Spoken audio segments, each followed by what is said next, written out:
Yo, good evening and happy first day of spring, USA, International, Canada, Long Island, and Long Island, plus the five spots of Brooklyn, Bronx, Manhattan, Staten Island, and Queens. You, this is your man and homie G Money Stacks, aka the Gregonator, YouTuber, creator, host with the most, misunderstood, lonely nomad, unstoppable independent podcaster, and Queens, New York native who is also a New York Mets fan from the neck of the woods of Laurelton, Queens, New York. And yes, you're now rocking with me by tuning in, listening, streaming, and watching the 388th episode of Off the Meat Rat Chainz New York Avenue podcast, live and direct in the comedy space of my room, StreamYard, and alongside with YouTube. Of course, if you miss any episodes or so, please make sure you subscribe to the YouTube channel page G Money Stacks 555 for more live video episode podcast live streams, and of course, leave a like and a comment along with the episodes and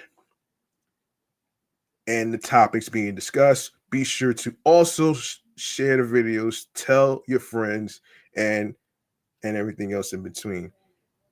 Yeah, how about that, man? First day of spring, we don't got to worry about the winter cold weather anymore, actually, since April is around the corner, and I'm pretty sure everybody's happy right now.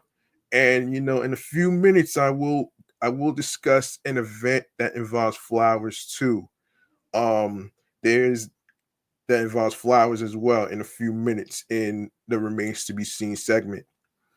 And guess what? Guess what, folks? We are now episodes away from episode 400. Episodes away from 400. Can you believe that? Can you believe that shit? How far I made this podcast? You know what I'm saying? I gotta say, I have to be very, very, very proud of myself, man, for you know pushing pushing things to the limit. You know what I mean? And and yes, this is one of my favorite songs as well. That's on my playlist. But you know, it just feels so surreal to me that I didn't think I was going to be able to make it to like episode 400, despite the difficulty of what I had with being laid off from work. And I do apologize for not recording yesterday. I had some job applications that I had to do so I could, look for my fourth job, hopefully, probably my fifth final job. Who knows? But, you know, I am very determined with the confidence that I have to reach over 400 episodes, man. That is the goal. And I appreciate 98 subscribers that took the time to actually listen to each and every podcast episode. I truly appreciate it. And like I said, be sure to actually tell your friends. Word of mouth is important. All right. And speaking of word of mouth, man, we got some breaking news in transit that we got to talk about here, man, involving not only Trump, but Sean Duffy with the MTA threat of withholding funds. Why, you ask? Let's get started with the New York Mass Transit files right here. All right. Let's do this.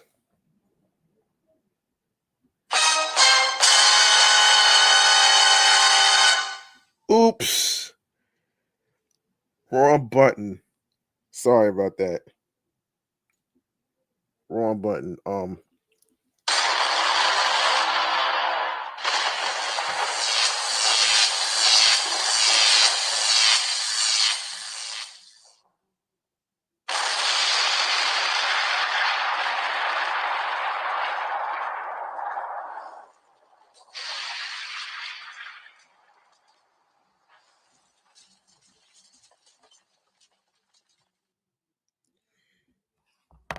All right, like I said, man, we got some breaking New York City transit news that we have to talk about here. And believe it or not, it not only affects hardworking people in New York, but it also affects people in New Jersey. According to the people from the Gothamist, here's what's happening here. And obviously, the Trump administration on Tuesday threatened to withhold federal funding from the MTA unless the agency leaders provide plans to improve safety in New York City's mass transit system. Um, in a letter to MTA Chair General Lieber, U.S. Transportation Secretary Sean Duffy demanded a list of actions and plans to reduce crime on its system, including rates of assaults, fare evasion, and train surfing in the subway. People traveling on the New York City transit system to reach their jobs, education, healthcare, and other critical services need to feel secure and travel in a safe environment free of crime as well. Workers who operate the system need to be sure of a safe operating environment to provide transportation service, he wrote. Hmm. Yeah. This is terrible, man. This is very terrible, man. And it makes shit worse for the people in New Jersey too. I don't think I don't think General Lieber really realizes that though, man.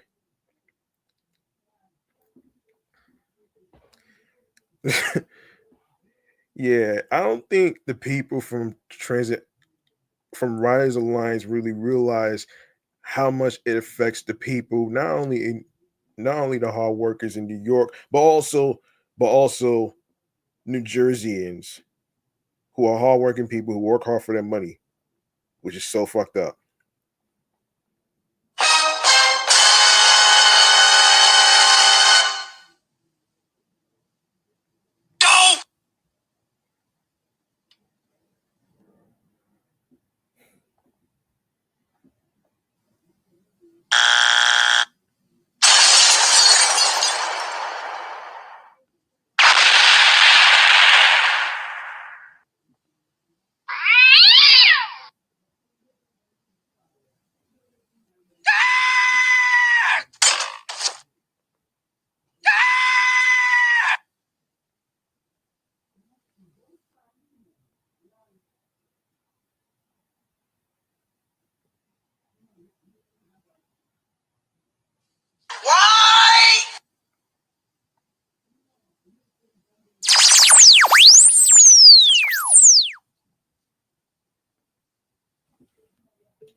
One second, folks.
All right, there's more to this story, folks.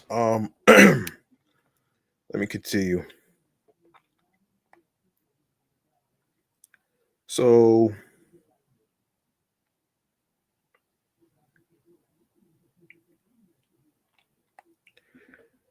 okay, let me see. So, where are we?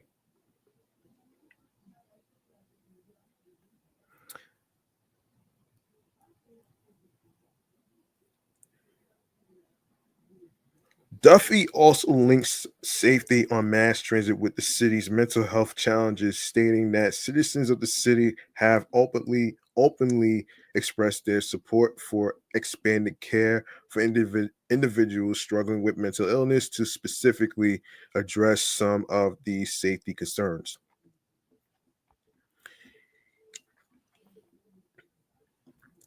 Hold on.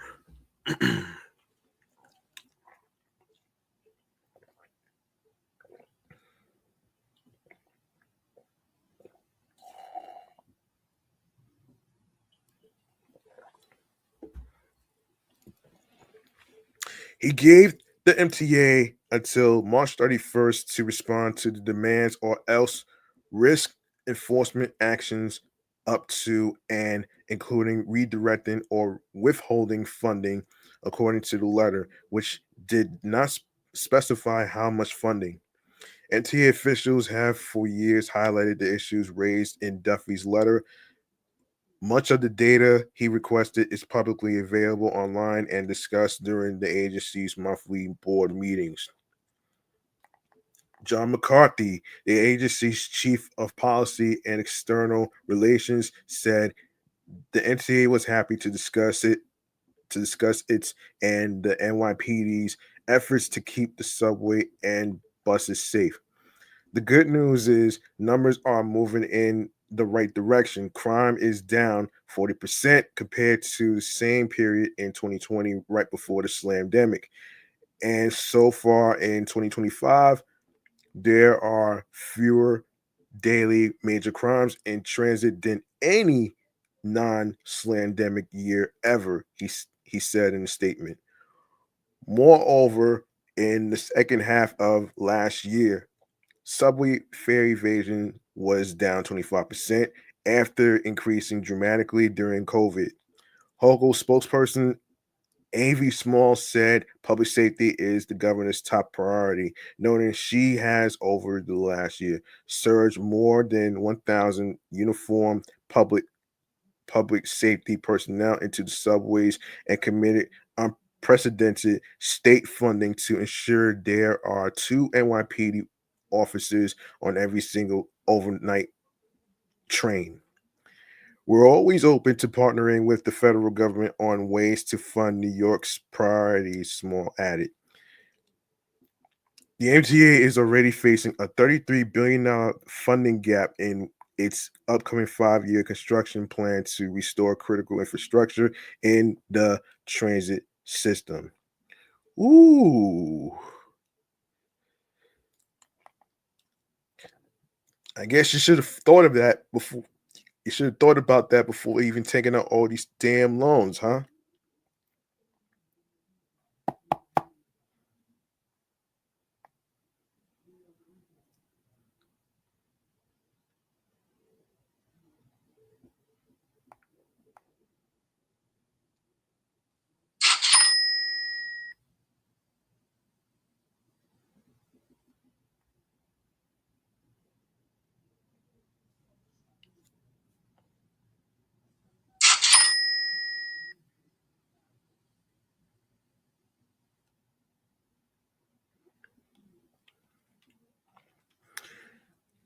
The Trump administration has also moved to terminate the MTA's congestion pricing toll program in Manhattan, which has s- which has started raising revenue for the agency, but is now the subject of a court battle between the MTA and federal government.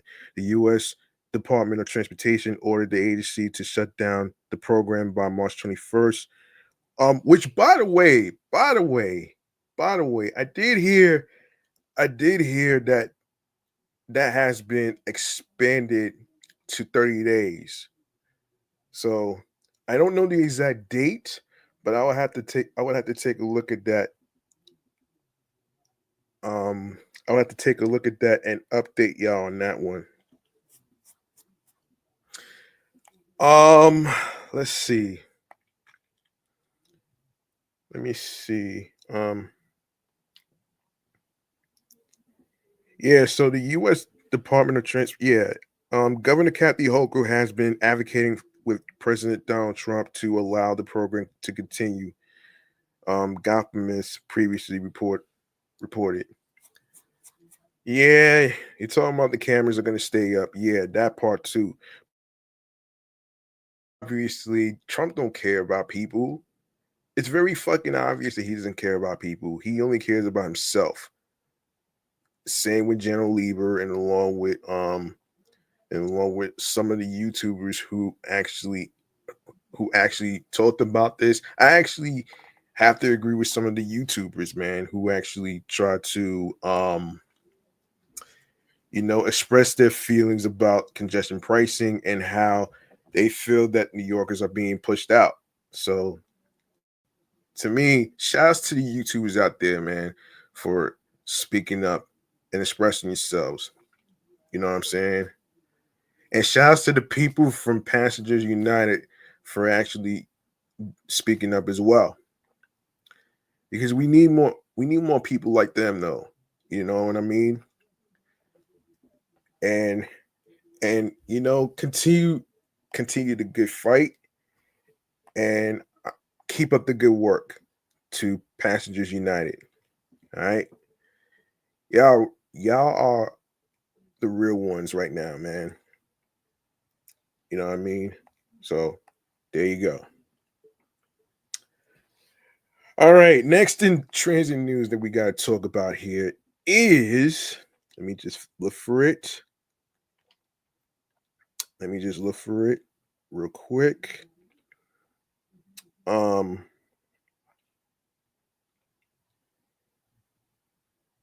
let's talk about that. Um,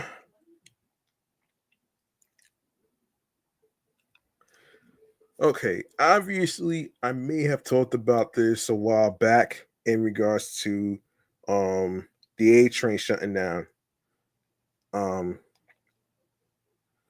so unfortunately, I hate to break this to you, um, A train subway riders, but Rockaway residents are urged to plan ahead as the A train line closure has begun, which took place Friday, January 17th, impacting commutes across the area. The A train will be temporarily shut down um, beginning January 17th, which already happened, and it's going to be running through May 19th. This will affect nearly 9,000 daily riders living on the Rockaway Peninsula. Wow. Wow. Wow. Wow. That's a damn shame, man.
For the next 17 weeks, trains on the A line will be suspended between Howard Beach JFK Airport and Far Rockaway Mott Avenue or Rockaway Park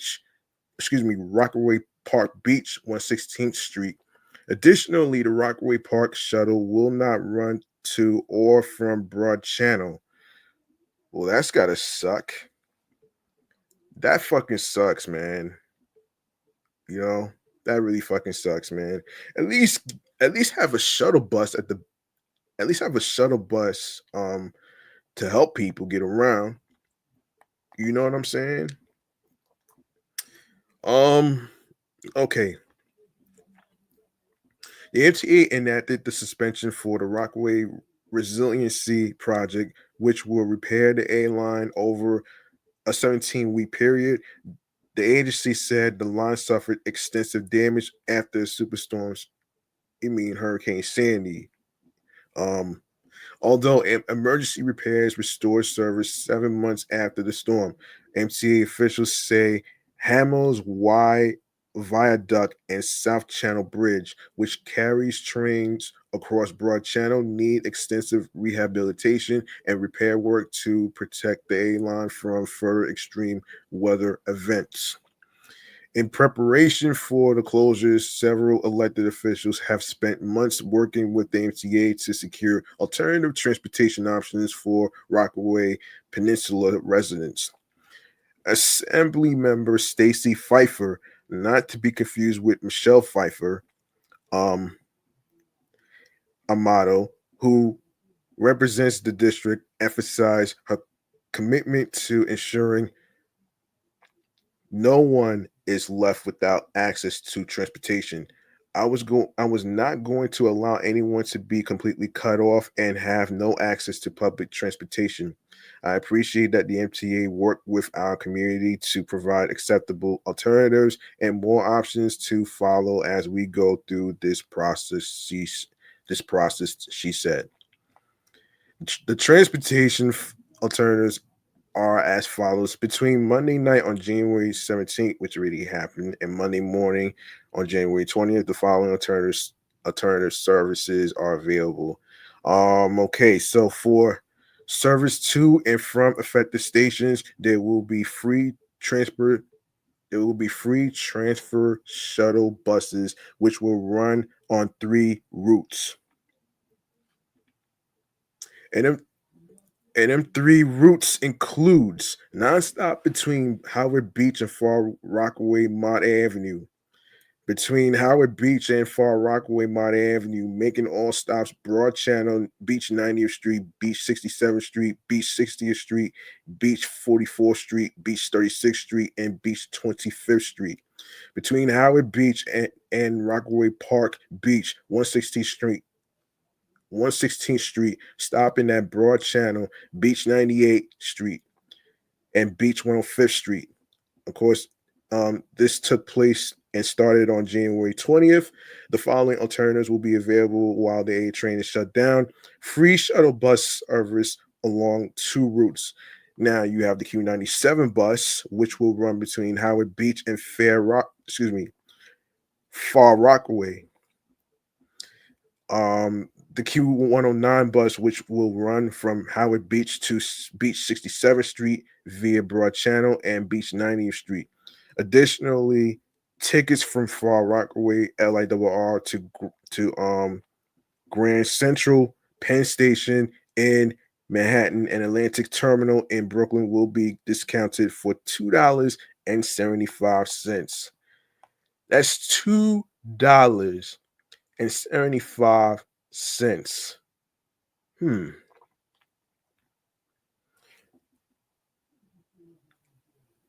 That's interesting. That's very interesting.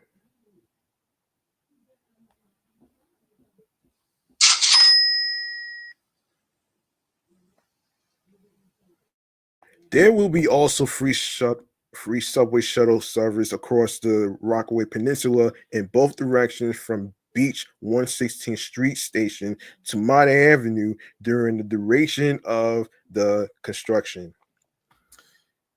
All right. All right. Next we have hang on a second. Hang on a second. All right, let's take it to Queens. Let's take it to Queens actually. I've been saving this for a while actually. Um Anyway, a popular fruit vendor in Queens was stabbed multiple times Sunday evening, police said. The incident happened around 5:45 p.m. on November 3rd at the neighborhood fruit stand near the corner of 59th Street and Roosevelt Avenue in Woodside, Queens. According to law enforcement sources, the 35-year-old victim was involved in a verbal dispute with the suspect, a 47-year-old man, though it is unclear right now what the argument was about. The war of words escalated, authorities said. When the suspect took out a knife and repeatedly stabbed the victim throughout his body. Officers from the 108th Precinct arrived at the scene after receiving a 911 call about the incident. EMS brought the victim to a local hospital where he is in stable condition.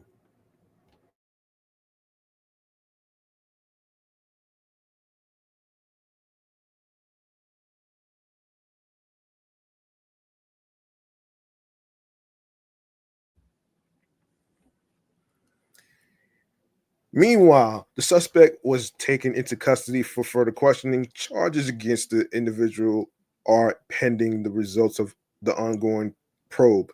Anyone with information regarding the incident can call Crime Stoppers at 800-577-TIPS for my Latinos who speak Spanish. This one's for you. You can dial 888-57-PISTA. You can also submit tips online at crimestoppers.nypdonline.org or on X, formerly Twitter, at NYPD Tips. All calls and messages are kept confidential.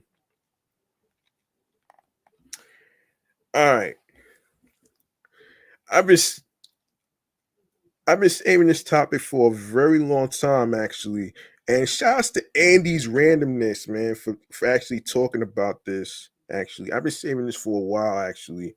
So, Um, another incident in Queens. Okay, so police are still investigating the death of a woman whose body was found on board an F train over the weekend. According to police, according to police sources, an unidentified woman between the ages of 50 and 60 was found unconscious and unresponsive on a northbound F train by the conductor after the train had pulled into the 179th Street station, the last stop on the F line in Jamaica at around 1:43 p.m., which took place on Saturday, January the 18th. She was discovered sitting inside the train. EMS rushed to the subway and pronounced her dead at the scene. Sources familiar with the incident report that while the woman remains unidentified, she is believed to be homeless. Yikes. There's a lot of homeless people that's sleeping on trains and shit, and that's pretty terrible, man. And you wonder why a lot of people are very uncomfortable riding the trains because number one, you can't force the homeless you can't force the homeless people, aka bums, to go into the facility to get some help and stuff. But at the same time, this shit is getting out of hand.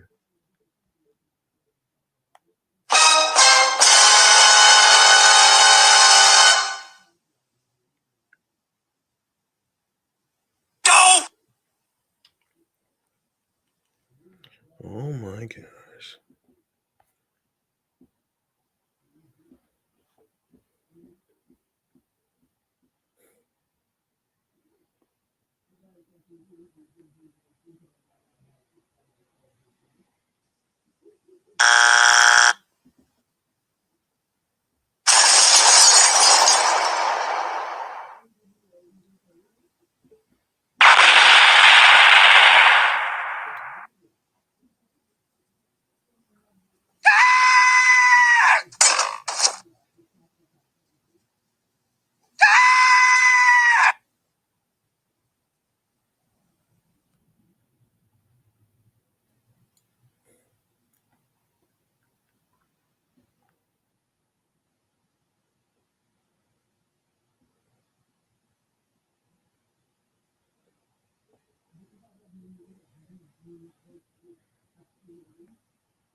All right, I got more.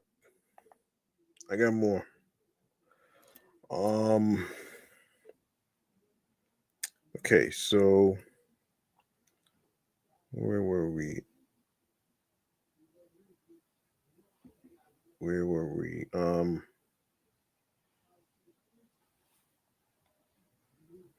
Just a sec.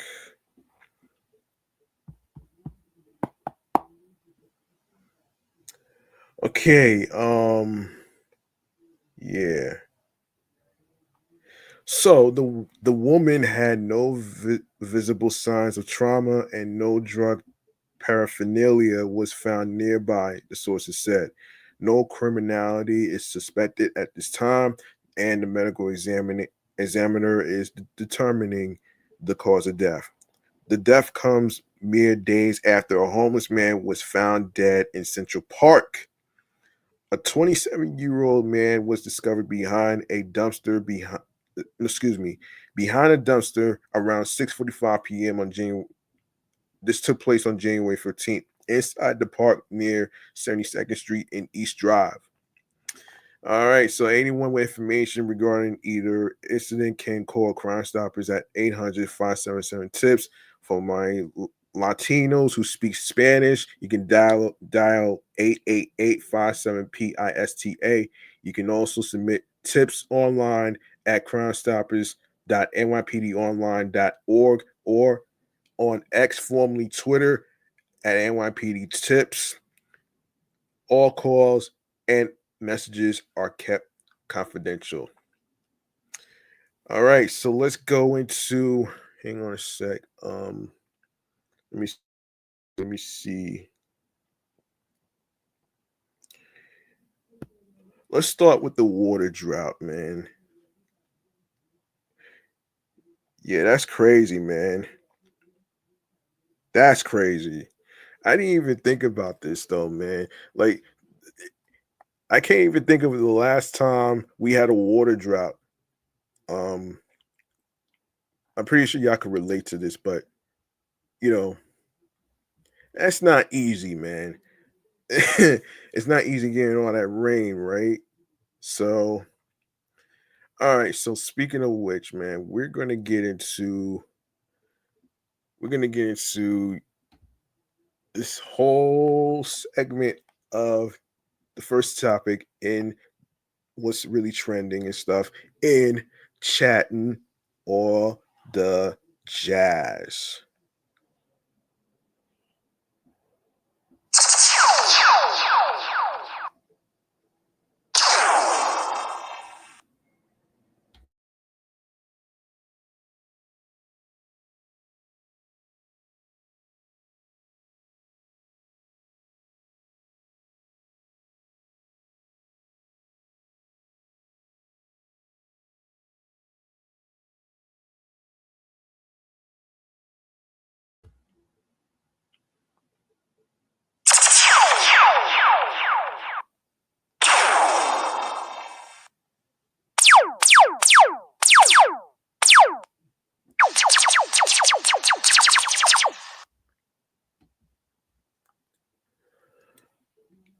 Okay.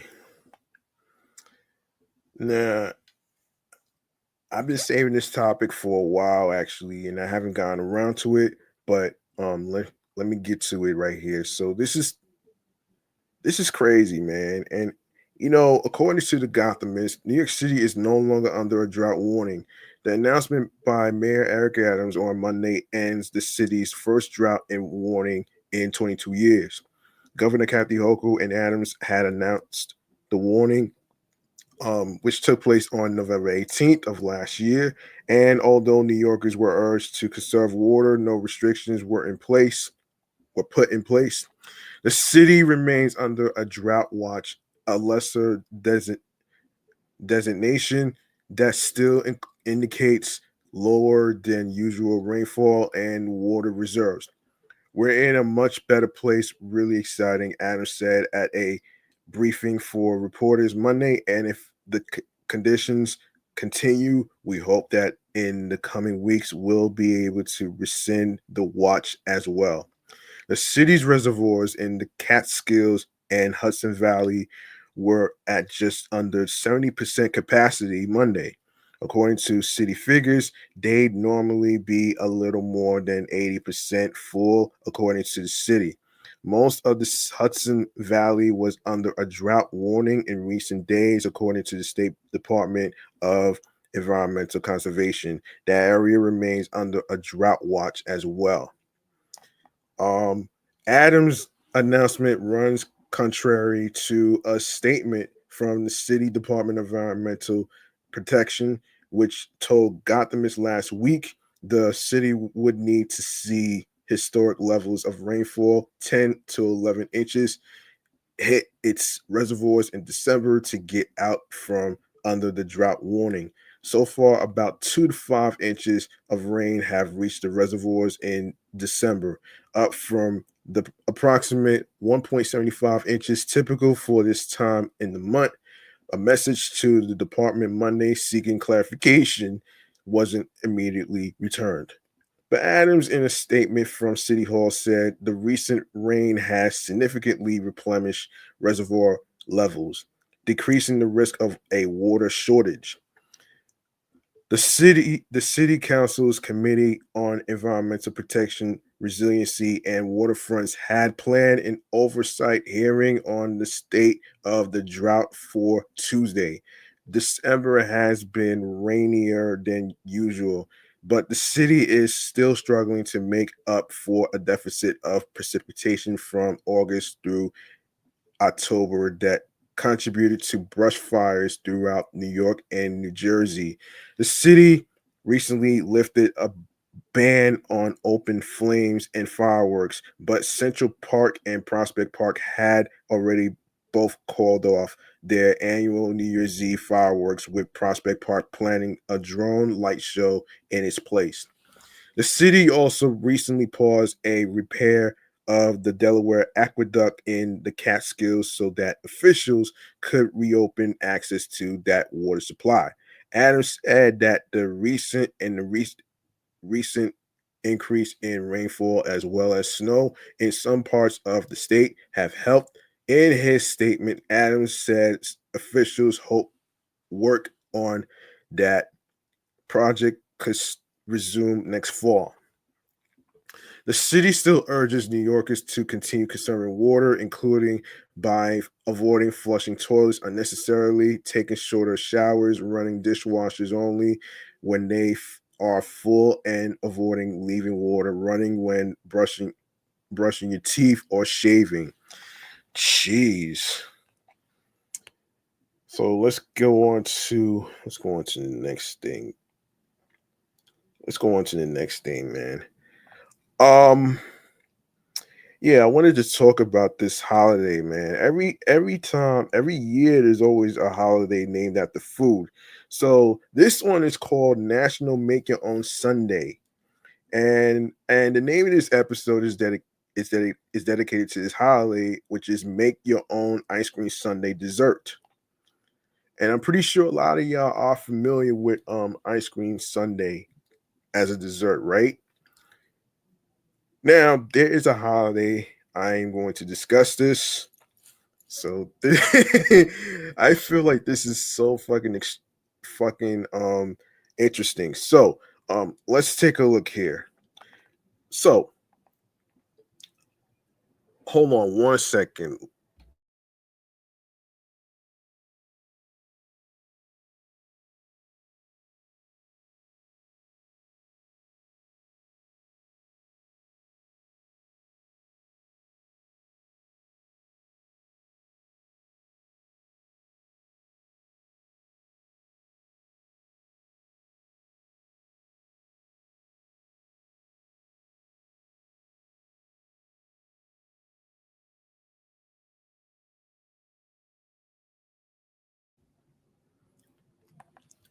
All right, about make your own Sunday day.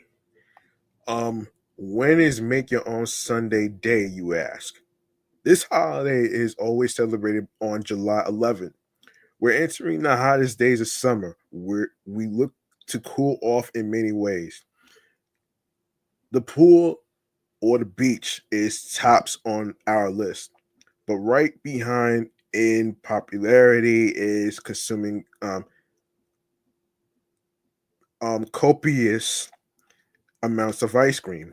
Of course, we'll all go on a diet after summer is over. As a result, it's only fitting that we celebrate more than a few ice cream holidays in July and August. We celebrate Make Your Own Sunday, a July 11th holiday. Importantly, importantly,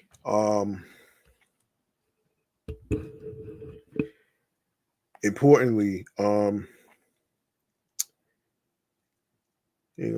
yes, we don't just eat ice cream sundaes today. Rather, we express our creativity as we make our own with a wide selection of toppings. After all, hang on one second.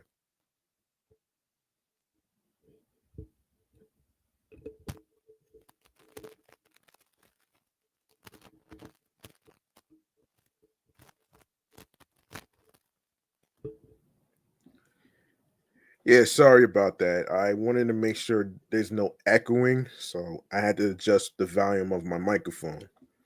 So yeah, I hope y'all can hear me. Yeah, so as I was saying before, okay, so importantly, we just don't eat ice cream sundaes today. Rather, we express our creativity as we make our own with a wide selection of toppings. After all, it's the toppings that makes the sundae. How to celebrate and participate in make your own Sunday day. According to the creators of this special holiday, this is a day to show off your skill in making a creative Sunday. We suggest you make a contest of it. Here's how. Here's how. Get together with friends here, excuse me. Get together with family or friends.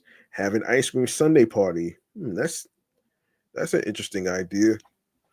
Provide provide the following items: um, vanilla and chocolate ice cream, several popular toppings, nuts, marshmallows, M&Ms, crushed Oreo, cookies, etc. Some fruits include strawberry. Excuse me. Some fruits includes cherries, strawberries, bananas, and blueberries. Sauces includes fudge, chocolate syrup, and caramel syrup. Yeah, that's right. In New York, we say caramel, not caramel. Whipped cream, bowls, spoons, and napkins. Place all the above items on a table. Let each person make their own, adding whatever topping they desire. Um, encourage creative and artistic Sundays. You could even create prizes for the most unique or most creative. Chow down and enjoy. So let's get into the history of ice cream sundaes, shall we? The roots of ice cream sundaes go back to the late 1800s, and the Sunday blue laws. Sunday blue laws.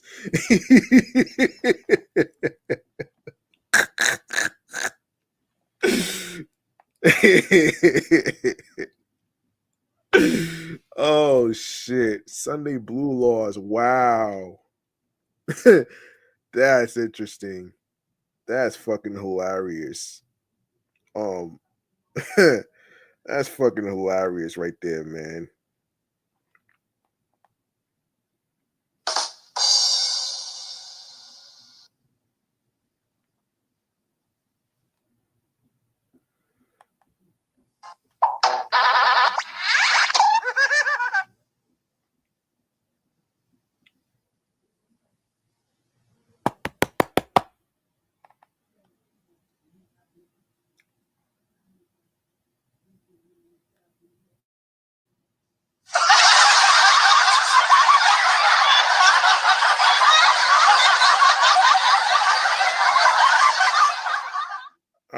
right.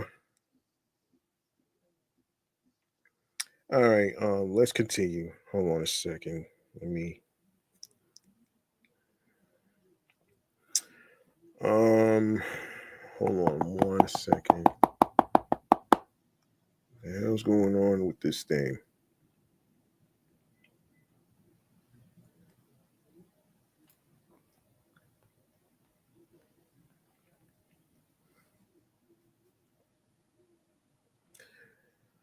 All right. Where was I? For those of you who may not know, make your own Sunday. This is from holidayinsights.com. Just to let you know. Let me see. What else? Where did I leave off here? Yes, the history of ice cream sundaes. Yes, there we go. Um, oh man. So the roots of ice cream sundaes go back to the late 1800s and the Sunday Blue laws, among which said stores could not sell alcohol and alcohol related products on Sunday. Among the items that could not be sold on Sunday was soda. At the time, ice cream sodas ice cream sodas were very popular. As a result, ice cream vendors came up with alternatives. This led to the creation of the ice cream sundae. In turn, this led to controversy as to who was the first to create the ice cream sundae. At least three gentlemen claim to play a role in the creation of ice cream sundaes. They are um, Edward Burner of Riverside, Wisconsin. He was the first known to create Sundays. In 1881, Burner's customer George um Hallower. Hang on one second, folks.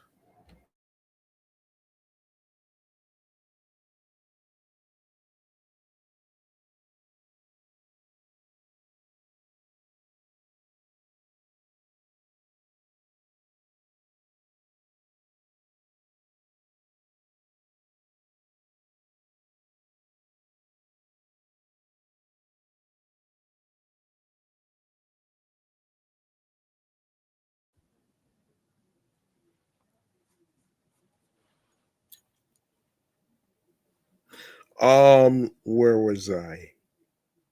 Yes, yes, Burner's customer George Hallower was unable to have an ice cream soda on a Sunday. So he asked Burner to put chocolate sauce on top of some vanilla ice cream. How much did it cost? A nickel. Oh shit. In 1890, a customer asked druggist Mr. Mr. Sunnatag to put some chocolate sauce on his ice cream. He named it Sunnatag, which is German for Sunday. On April 3rd, Minister John M. Scott and Chester Platt, a pharmacy co-owner, created a Sunday in Ithaca, New York. Platt covered the ice cream with cherry syrup and candied cherries. He named it Cherry Sunday. Today's quote: "Love is an ice cream sundae with all the marvelous coverings. Sex is the cherry on top." By Jimmy Dean. Now, the history and origin of Make Your Own Sunday Day. This fun holiday was started on July 11th, 1992 by the Cooper family of Baltimore, Maryland. They have made this an annual family event. This hope you do so too.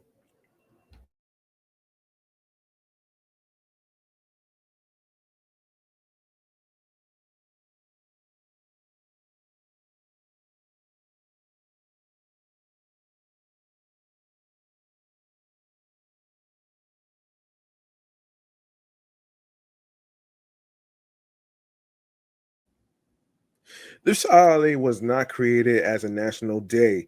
A couple of websites add the word national to the title. However, this is not the title given to the day by the Cooper family. Neither the U.S. Congress nor any president of the United States have proclaimed today to be National Make Your Own Sunday Day. So there you go, man. That is your dedication. That is make your own Sunday day. July 11th, mark your calendars, and I hope your favorite ice cream brands, whether it's in the supermarket, whether it's Mr. Softy, um, wherever you get your ice creams in your local communities, whether you are from New Jersey, whether you are from Long Island, whether you are from the five boroughs of New York, wherever state you get your ice cream, um, especially Connecticut as well. So, so there you go, folks. Okay. All right. Let me see if there's anything I need. Is there anything else? Oh yeah, yeah, yeah, yeah, yeah, yeah, yeah, yeah, yeah, yeah. Oh yeah, yeah, yeah, yeah, yeah. Let me get to this right here. So another topic I've been hanging on to, and this is from TMZ, of course. Diddy's sons were about to ready to get was about to get ready to get into an all-out fist fight with Ray J at a recent Halloween party. Of course, that took place. That took it, but put their plans on pause thanks to an unexpected hero. Sources tell TMZ the rap mogul's three sons, Christian, Quincy, and Justin, got into a heated face-off with Ray J outside influencer Tara Electra's unruly agency Halloween bash in Los Angeles over the weekend. Let me see. Um, Let me see. Hold on a second. Let me wait for this thing to. Okay, when the party wrapped in the early hours, Ray J made his way to the parking lot. Hang on.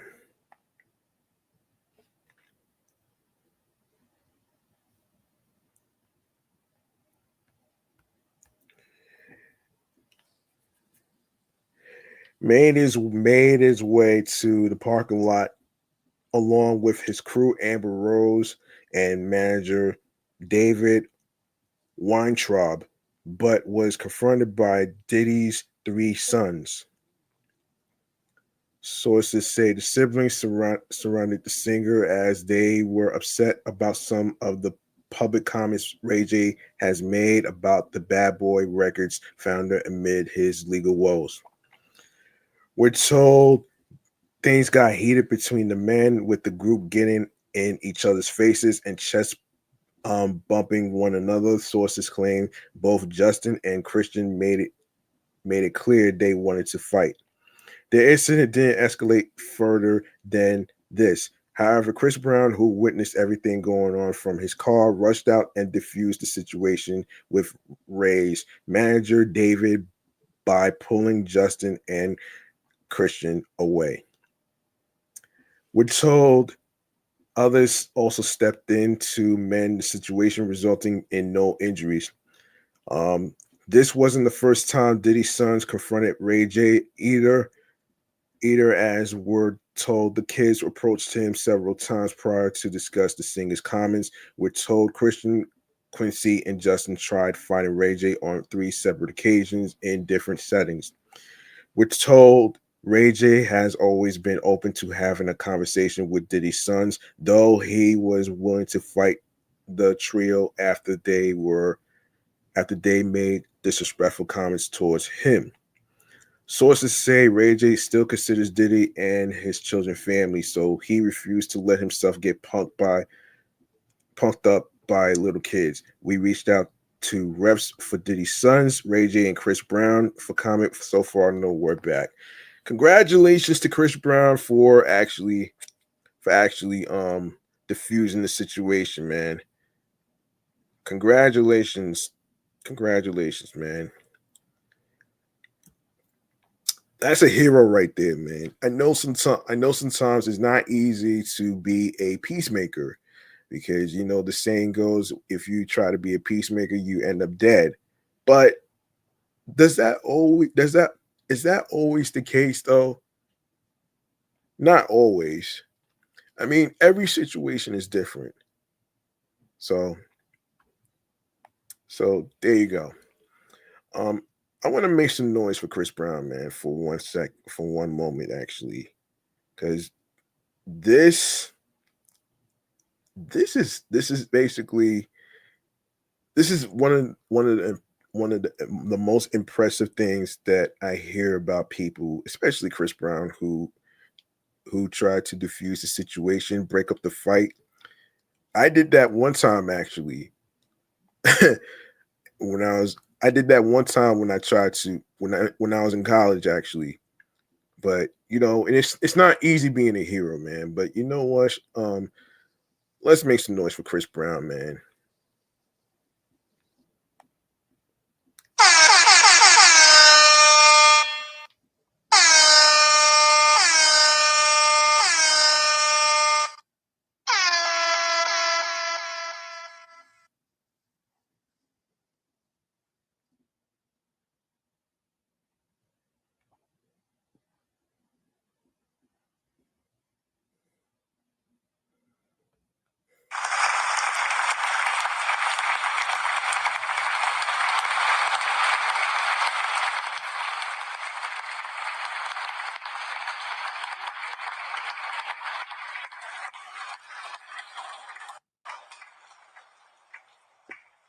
All right, Nelly.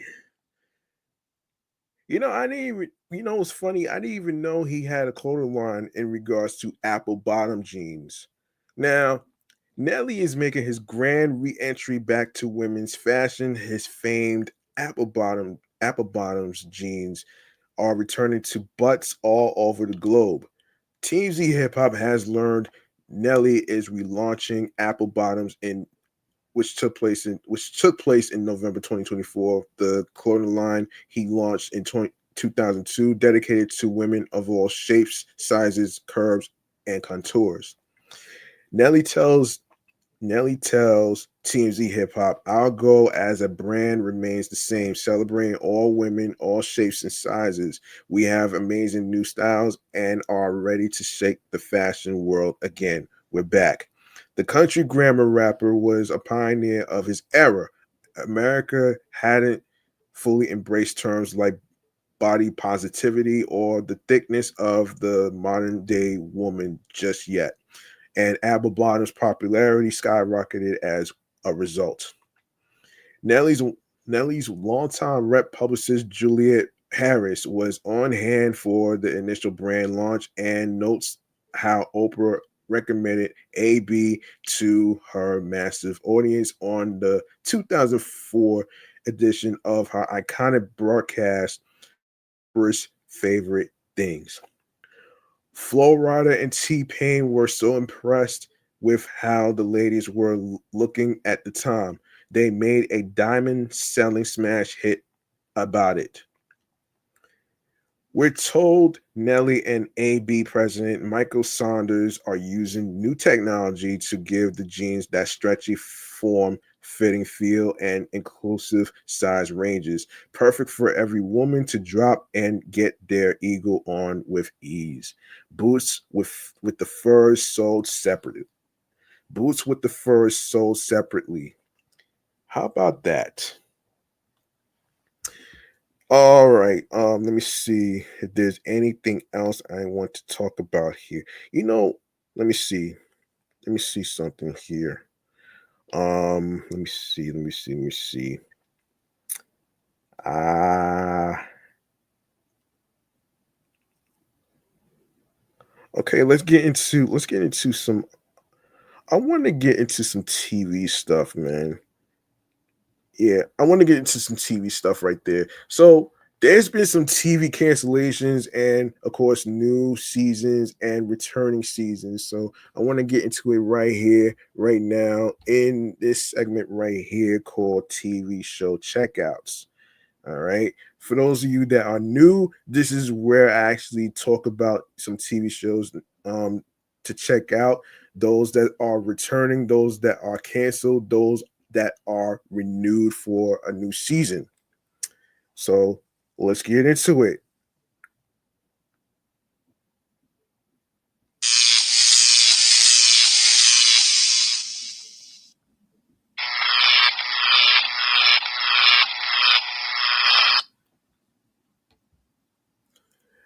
All right. We're going to talk about some canceled and renewed TV shows from the month of March. And this is from the folks from TV Guide. Yes, tvguide.com. All right, let's get into it right here. So, and this was posted yesterday actually on the 19th. So, let's see. Out there in nature, spring is a time of new life, but in here for a TV fan, spring can be a killer. The annual TV reaping has already begun with CBS canceling SWAT again and axing its two FBI spinoffs, which are FBI Most Wanted and FBI International. A new a new FBI spinoff titled FBI CIA is reportedly still in the works over on streaming. Oh, excuse me, over on streaming. Prime Video's Cruel Intentions will not return. The Summer I Turned Pretty is coming to an end with its upcoming third season, and Netflix's The Recruit has been canceled after 2 seasons. Max also said goodbye to the sex lives of college girls, and Hulu's Solar Opposites is wrapping up with its next season. Damn, son. But the news isn't all bad. Tulsa King and Landman are keeping Taylor Sheridan's dynasty alive at Paramount Plus, which has also renewed the Criminal Minds revival, Criminal Minds Evolution. Apple TV Plus's Ted Lasso is kicking down the door for a fourth season after the third was rumored to be the end.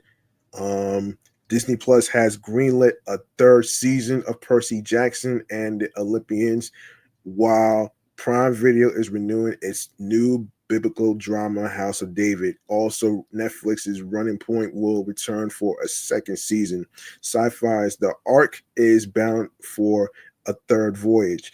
Hallmark's The Way Home is finding its way home for season 4, and Max isn't letting go of Conan O'Brien Must Go.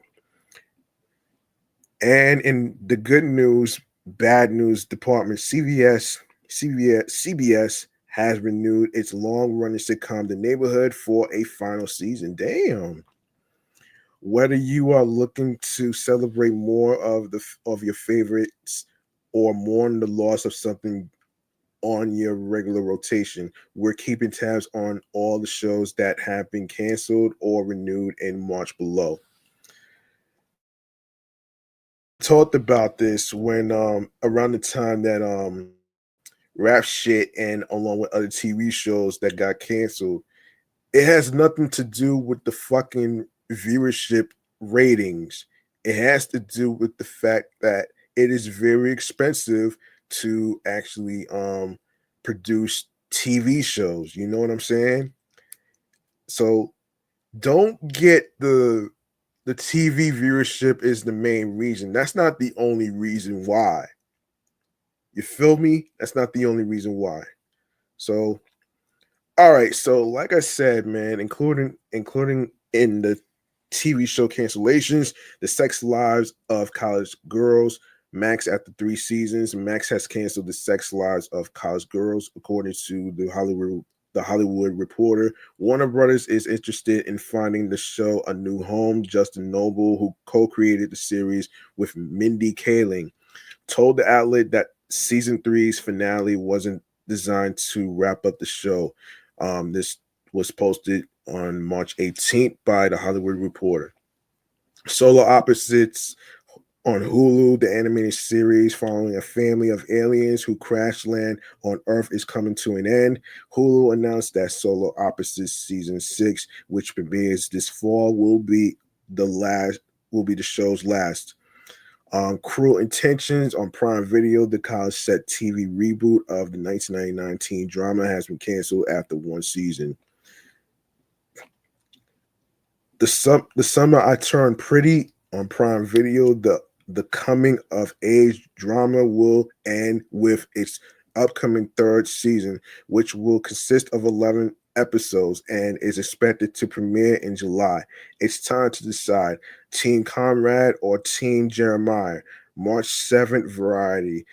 SWAT, which I just discussed on CBS. The Shamar Moore-led drama has been canceled and will end after its current 8th season.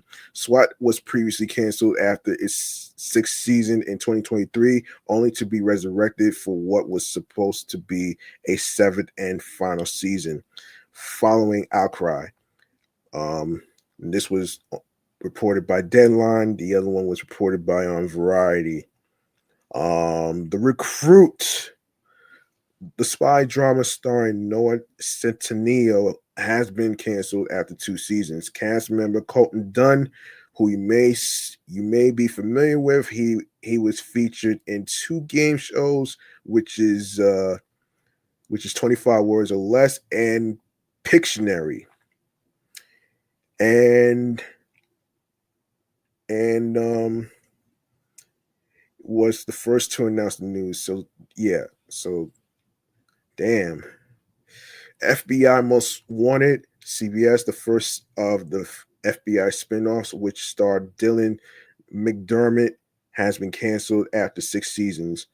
FBI International, another spinoff on CBS, the spinoff about FBI agents abroad, which starred Jesse Lee Soffer, has been canceled after 4 seasons. Damn. Around the Horn on ESPN, the long-running sports panel show, has been canceled after almost 23 years.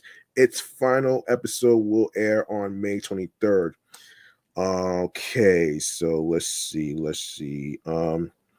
Now let's get into TV show renewals. House of David on Prime Video, the biblical drama, was renewed for a 2nd season. According to Prime Video, the show has entered the platform's top 10 new series debuts in the U.S. to date.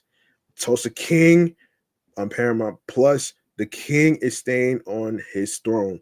Tulsa King, starring Sylvester Stallone and created by Yellowstone creator Taylor Sheridan, has been renewed for season 3. The new season will have a new showrunner, Dave Erickson, who also runs Mayor of Kingston. Percy Jackson and the Olympians on Disney Plus, the series based on Riordan's beloved books, has been renewed for a 3rd season. Disney Plus made the announcement ahead of the show's 2nd season, which is releasing this December. Ted Lasso, Apple TV Plus. You believe he was gone, but not so fast. Jason Sudeikis' Ted Lasso will return for a 4th season, along with the AFC Richmond team. Landman on Paramount Plus. Taylor Sheridan has another hit on his hands. Paramount Plus has renewed the oil industry drama Landman, starring Billy Bob Thornton, who you may know from the movie Faster with The Rock, for season 2. This was posted by The Hollywood Reporter. Beauty in Black on Netflix. Following the release of the 2nd half of its 1st season, the Tyler Perry drama has been renewed for season 2. Conan O'Brien Must Go on Max. Fresh off his trip to the Oscars stage, Conan O'Brien is booking another ticket around the world. His travel show has been renewed for a third season at Max. The news comes before the premiere of season 2, which debuts in May. The Neighborhood, CBS final season, Cedric the Entertainer sitcom, has signed a lease for one final season, its eighth, just like SWAT. Before it moves out for good, CBS is still developing a spinoff of The Neighborhood, which will be introduced as a backdoor pilot in the season 7 finale. It will star The Neighborhood's Marcel Spears and Sean McKinney and their new Venice Beach neighbors, played by Justin Long, Cara Royster, Hunter King, and Angelique Cabral. Mistletoe Murders on Hallmark, the Christmas theme Who Done It, which stars Sarah Drew, has been renewed for season 2. The Way Home, Hallmark, the family drama with a time travel twist, has been renewed for a fourth season, which is set to debut in 2026. The Ark on Sci-Fi, Dean Devlin's science fiction series about planetary colonization, will be back for season 3. Storage Wars on A&E, the long-running series about prospectors gambling on the contents of storage units, will return for season 16. The format will also change. Storage Wars will be supersized to hour-long episodes. Running Point on Netflix, the pro basketball comedy starring Kate Hudson and co-created by Mindy Kaling, has been renewed for season 2. Criminal Minds Evolution, Paramount Plus, the Criminal Minds revival, has been renewed for a fourth season, or officially season 19. If you are counting from the start of the original series, season 18, the third season of the revival will premiere on May 8th on Paramount Plus. Mark your calendars. All good tales must come to an end, and The Handmaid's Tale, one of Hulu's most popular and successful series and the highlight of Hulu's new TV shows, coming out in April, wraps up its 6-season run beginning April 8th. The Emmy-winning series, based on Margaret Atwood's acclaimed novel, stars Elizabeth Moss as a woman standing up to a patriarchal regime in a dystopian society. And oh god, this this already hits too close to home. The dark drama may be a difficult watch, but you can't stop now when you are so close to the end.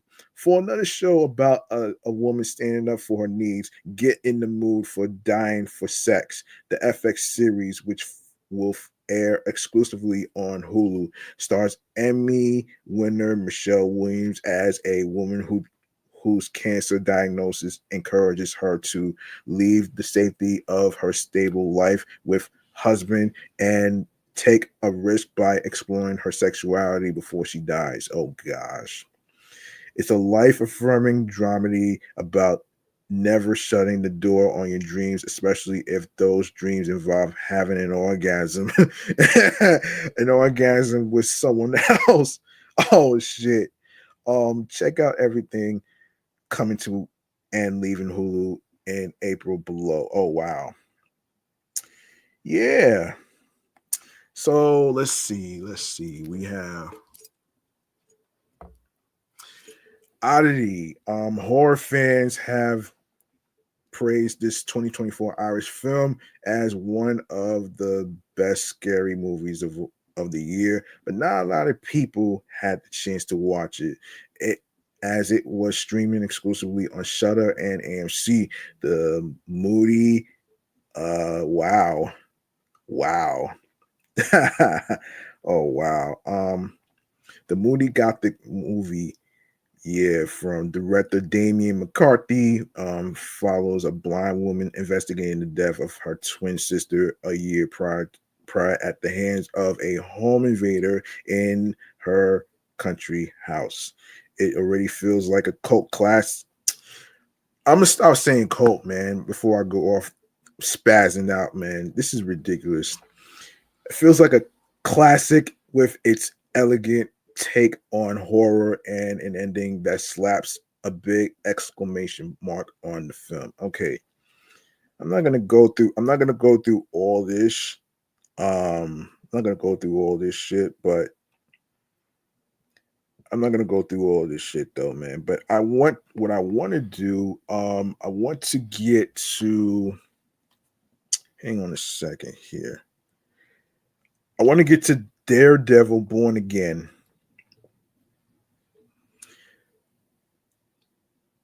This is according to the folks from Variety.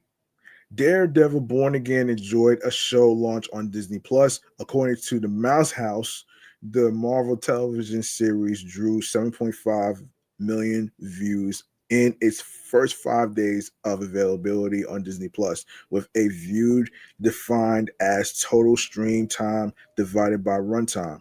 That makes it the biggest streaming debut of the platform this year. The show officially launched on March 4th. Um,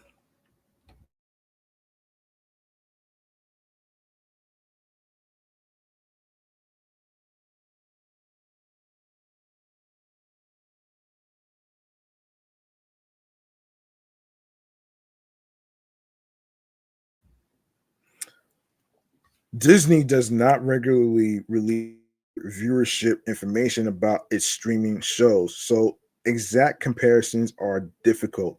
But for some context, it was previously reported that the Sterling K. Brown drama Paradise drew 7 million views across its first 9 days of streaming on Hulu and Disney Plus earlier this year. The first episode of fellow Marvel show Agatha All Along hit 9.3 million views in its first week of availability in September 2024. What the hell is this?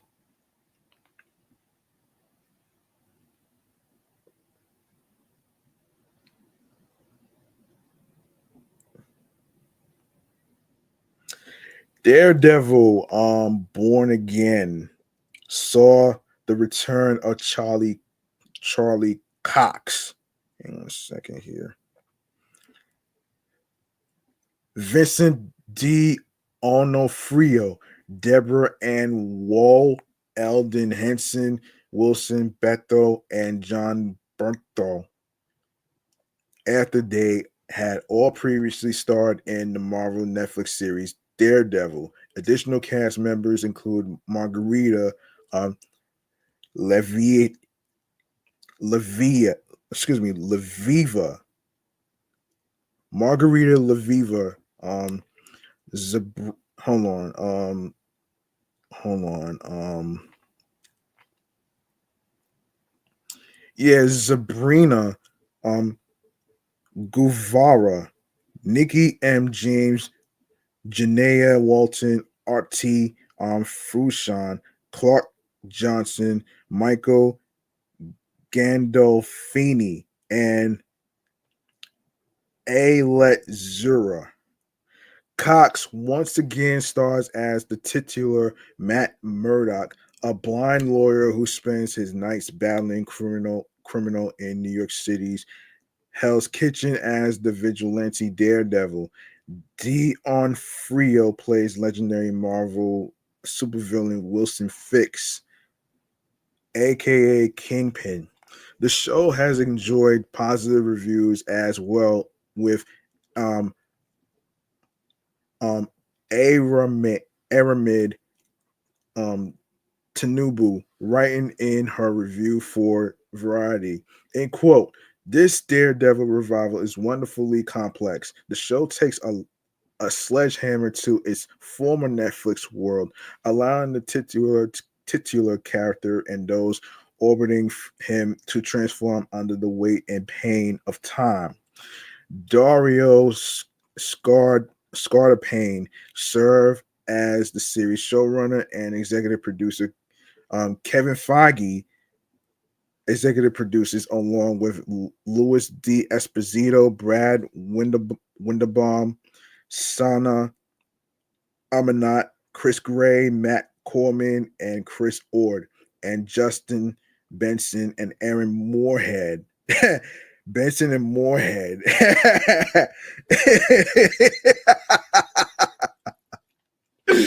Oh shit. Oh man. Also directed for the series along with Michael Cuesta, Jeffrey Nachmanoff, and David Boyd. All right. All right. We need to talk about what's going on with Paramount, man. We need to talk about what's going on with Paramount, man. And what's this I'm hearing that Paramount and Skydance are in trouble. Well, we are going to actually get into it in this segment right here, right now, in movie Man Cave Popcorn. All right, so let's talk about this. Let's talk about this.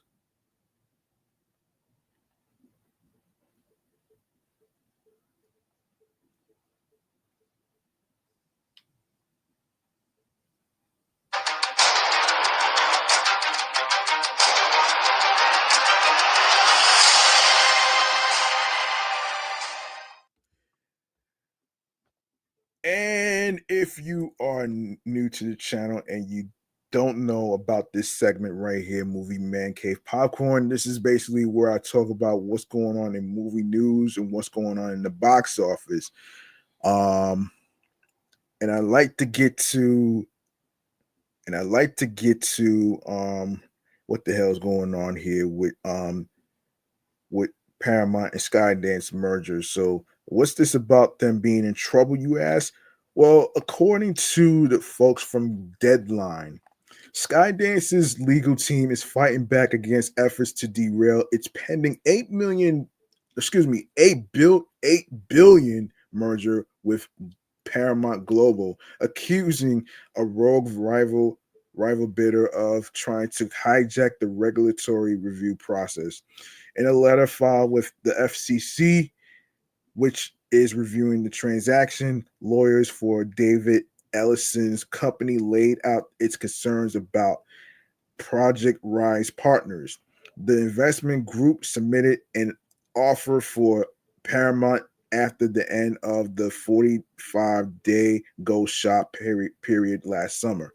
Absent any alternative formally recognized by the special committee of Paramount's board, the merger partners say they have a binding contract to see the deal through to completion.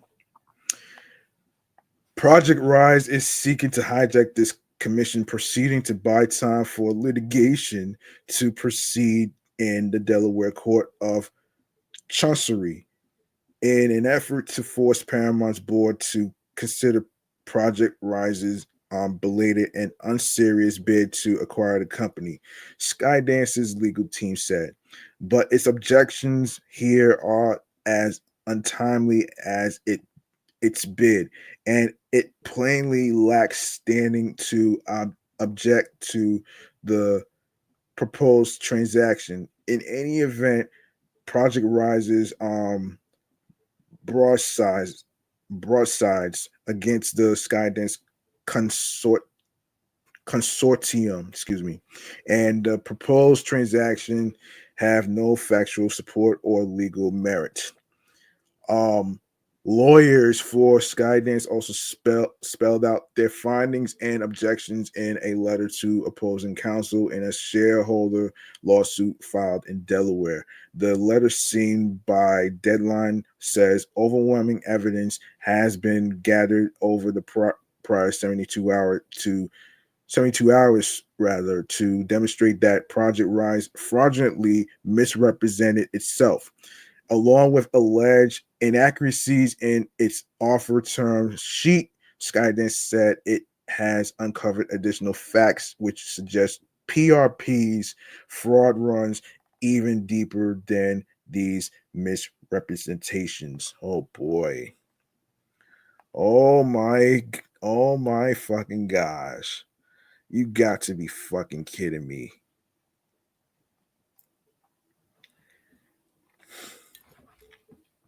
You gotta be fucking kidding me, right?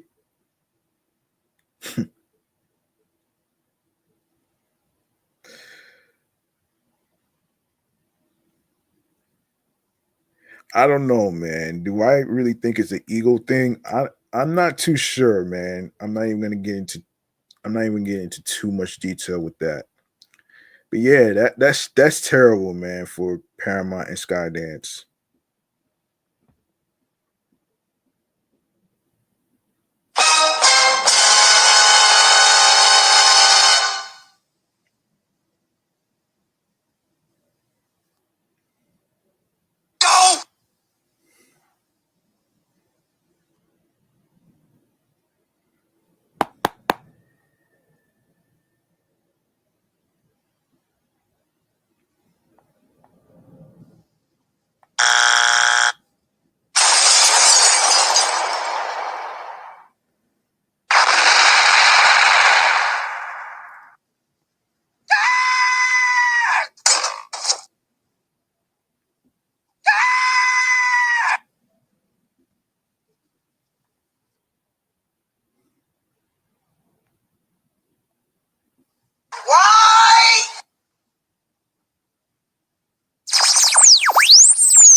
All right.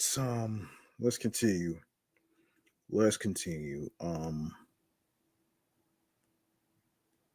Let's continue. Um,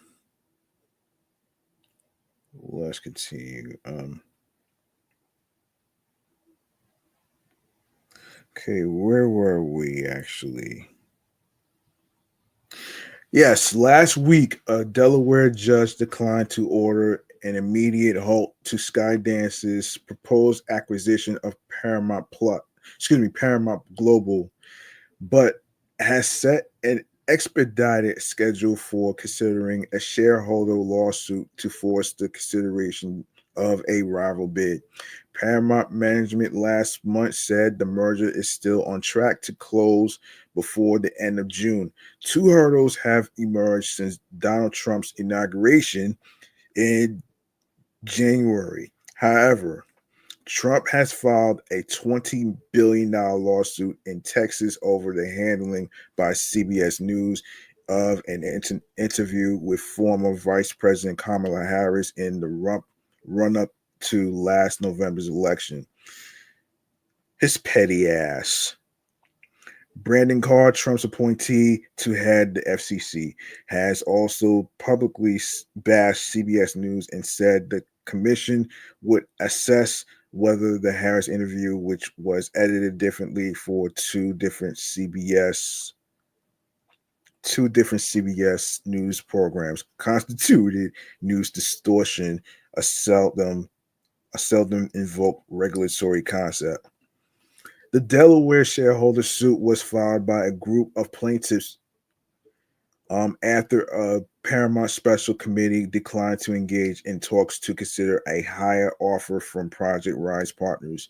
The latter had submitted an all-cash offer in a transaction valued at more than $5 billion more than the Skydance Paramount transaction, the judge noted. Let's see. The judge noted. Let's see. Yes, so the proposal was made. However, after the expiration of the ghost shop window provided for in the original Skydance Paramount agreement,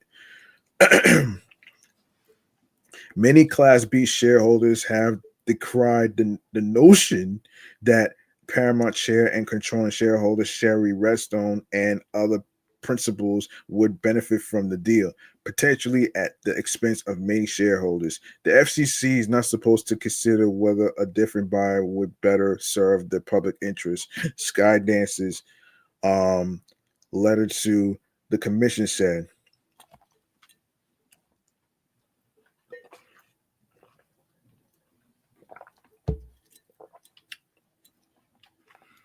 Even if such a comparison were permitted, it would not be a close call.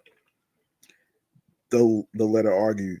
Skydance's fully funded plan will infuse Paramount with additional capital and combine Skydance's talented American management team and storytelling prowess with Paramount's venerated brands.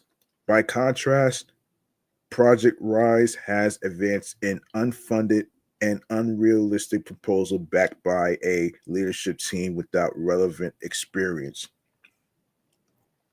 The full roster of investors who are part of the Project Rise Partners bid has not been disclosed. Two of its members are Daphne Edwards Zyman, president and co-chairman of film and lifestyle TV network Cinemoy, and Moses Gross, founder and CEO of real estate company A&M Group. Skydance's letter is Skydance's letter to its opposing counsel takes issue with assertions made by PRP in Delaware court. A filing in the case includes an affidavit of gross and an email from PRP to the special committee of the Paramount board. That letter identified Goldman Sachs as a financial advisor to PRP, but Skydance presented a new letter from Goldman saying it is not advising PRP on the deal. Most notably, Project Rise has never demonstrated that it has the necessary financing. Skydance lawyers write in the blistering 7-page letter to counsel. Indeed, the plaintiffs championing Project Rise's bid in the Delaware litigation have expressively disclaimed any representation that Project Rise has secured committed financing or that its offer will ultimately turn out to be superior to the Skydance um, consort consort consortium's signed and fully financed deal. It is hardly surprising that even Project Rise's allies are skeptical. Project Rise's principals lack the experience and credibility to execute a transaction of this size. Cinemoy, the letter notes, filed for Chapter 11 bankruptcy protection last year. The PRP bid also appears to be connected with Edgar Bronfman Jr., who is an investor in Cinemoy, the letters maintains. Bronfman's investor group put forward a bid during a gold shot phase, but later withdrew it, extending congratulations to Skydance. Now, you know what? I'm gonna keep an eye on this Paramount and Skydance new updates. If there's any updates about Paramount and the Skydance merger and stuff like that, I will bring it here to this podcast platform. All right. How about a little taste of Novocaine? And yes, you might be thinking Frank Ocean's song Novocaine, which is the same name, but it's not Frank Ocean I'm talking about here. This is a movie, folks. Also a movie from Paramount. So this is from Entertainment Weekly. Paramount's new action comedy Novocaine may have had a fantastic opening weekend, rising to number one at the box office, but it can't entirely kill the pain of the dismal overall picture this weekend. Um, by the way, I did find out the budget for this movie. It's $18 million, man. 18 million. You can't go wrong with that shit though, man. The Dan Burke and Robert Olson significant other film starring Jack Quaid as a man named Nathan Kane who can't feel pain has earned $8.7 million since its Friday premiere, overtaking Bong Joon-ho's sci-fi Fantasia Mickey 17, which was number one last week, which fell a precipitous 60% in its second week of release. The highly anticipated follow-up to his Oscar-winning Parasite has so far grossed $33.2 million domestically on a $118 million budget.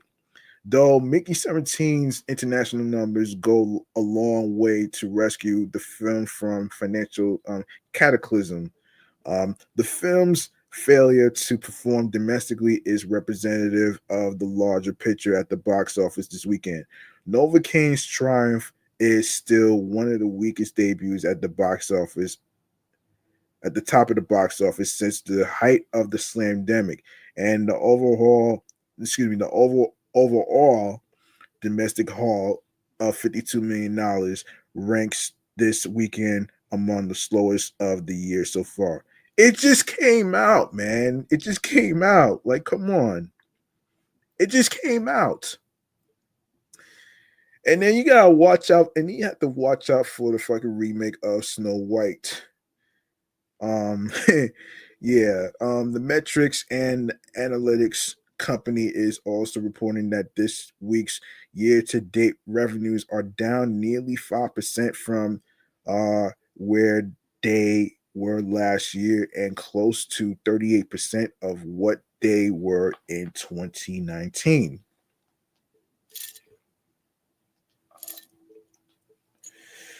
Let's see. Let's see.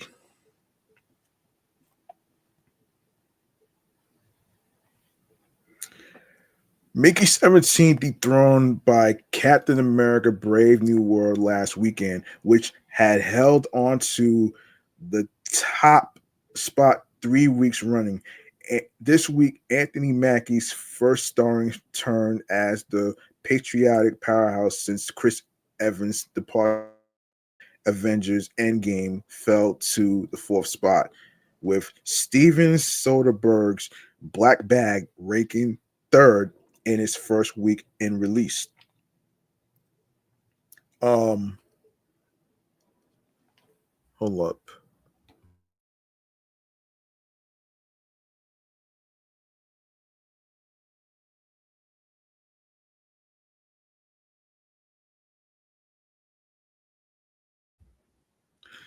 The co-star studded spy thriller grossed $7.5 million this weekend, coming in just $10,000 shy of the silver medal.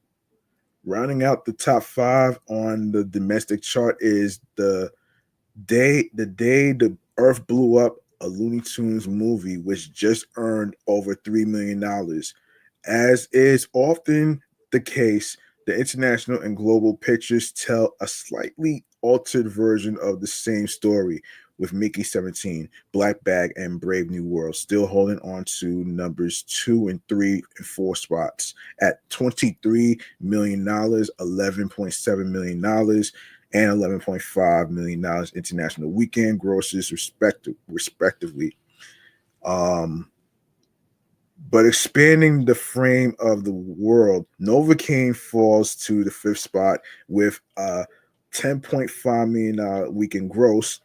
The international title holder for the eighth consecutive week is the animated Chinese film Ninja 2, which added a whopping $26.4 million this weekend to its coffers, amassing over $2 billion so far. Damn. Never heard of this movie, man. Never heard of it, actually. You know what I'm saying? Never heard of it. But congratulations. Ninja 2's uncontested dominance in its third month of release is even more impressive, considering it is only showing in 8 territories. Compare that to Brave New World's 53. It has so far earned $388.5 million cumulatively at the international box office, and Mickey 17's 70. It has also earned $90.4 million. The bottom half of the weekend's top 10 domestic earners represent a diverse array of films with respect to genre, budget, and distribution method. The independently produced Christian film The Last Supper, which features no major stars, earned the sixth spot, ahead of Paddington in Peru in its fifth week in release, the animated DreamWorks film Dogman in its seventh week in release, neon horror film from Longlegs director Osgood Perkins, The Monkey, and underwater disaster film Last Breath. Hold up.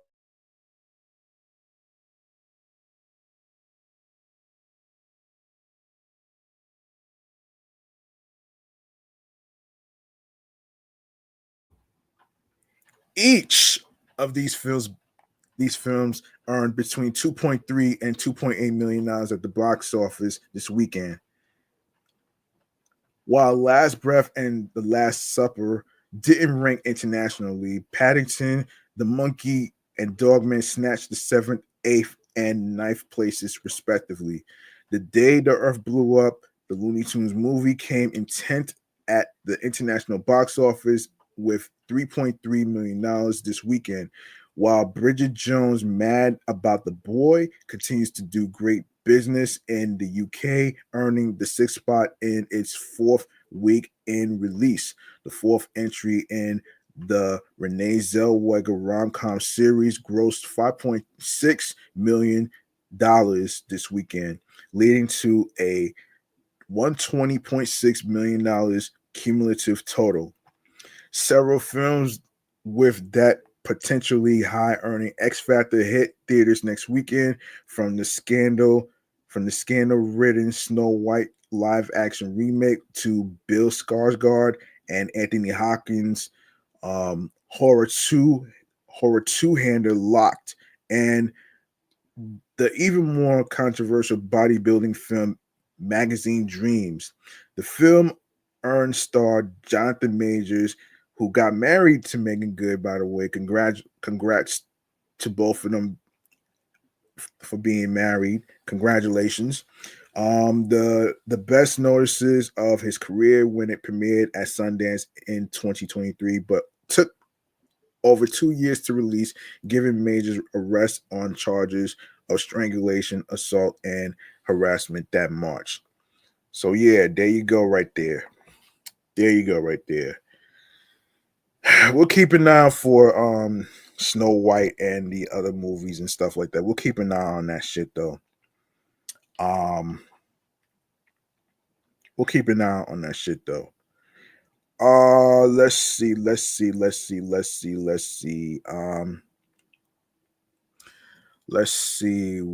What else can I talk about here? All right. Let me see what else to talk about here. All right, let's get into some gaming. Let's get into some gaming, shall we? Let's get into some gaming. I want to actually get into some gaming news, actually. So let's go to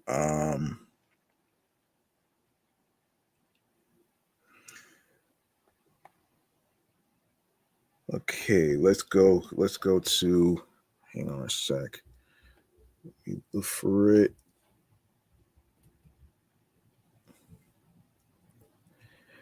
All right.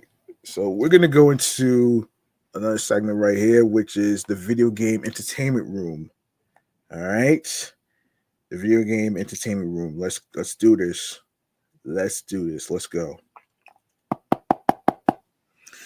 Sorry about that. Sorry about that.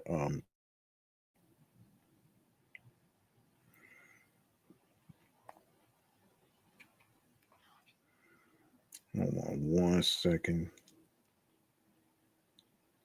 Let me get rid of this. Let me get rid of this. Hold on a second. Let's get rid of this. All right, let's get rid of. All right, here it is. Damn, can we not show that?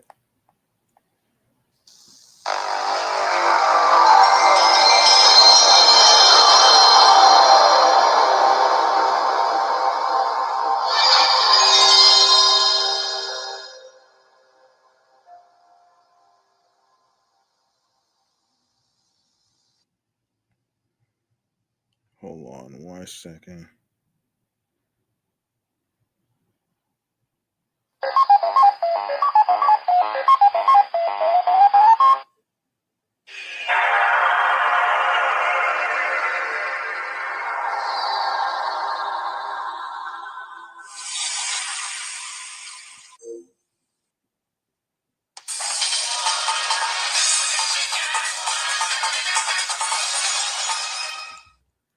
All right, let's kick it off with the PlayStation anniversary. Let's kick this off right here. All right. And according to the PlayStation's website, let's get into what's going on here. So, all right, so yes, this is the PlayStation 5 Pro console 30th anniversary limited edition bundle. 30 years, damn. Congratulations to Sony, PlayStation. 30 years of PlayStation history combines with the future of play in this incredible limited edition bundle. This special version of the PS5 Pro console and accompanying accessories feature throwback deep throwback designs, elements, and a legacy color scheme that pays homage to the legendary original PlayStation console. Each limited edition PS5 Pro console is individually numbered as a collector's item, and only 12,300 of these numbered consoles will be available for customers to purchase globally. All right, so the bundle includes limited edition PS5 Pro console, limited edition DualSense Edge wireless controller, limited edition DualSense wireless controller, limited edition DualSense charging station, limited edition console cover for disc drive, limited edition vertical stand, original PlayStation controller style cable connector housing, four PlayStation shaped cable ties, PlayStation sticker, limited edition PlayStation poster, one of possible designs, PlayStation paperclip, um, PlayStation 5 edition. So PlayStation 5 additional 30th anniversary limited edition bundle, model group slim. So feel incredible gaming possibilities that go beyond the extraordinary and celebrate PlayStation's legacy with the special version of PlayStation, PS5 digital digital edition console that includes a limited edition DualSense wireless controller. Of course, obviously, I did do that one already. Limited edition PS5 edition console, limited edition DualSense wireless controller, limited edition console cover for disc drive, limited edition vertical stand, original PlayStation controller style cable connector housing, four PlayStation shaped cable ties, PlayStation sticker, limited edition PlayStation poster, one of 30 possible designs, PlayStation paperclip. Discover a deeper gaming experience with the innovative PS5 controller featuring the iconic color scheme from the original PlayStation console. Find your edge with this limited edition DualSense Edge wireless controller built with high performance and personalization in mind, featuring design elements from the first PlayStation console. Um, so feel the power of PlayStation in the palm of your hand and take the iconic 30th anniversary color scheme with you wherever you play with this limited edition PlayStation Portal remote player. So celebrate 30 years of play. PlayStation is 30 years old. Wow.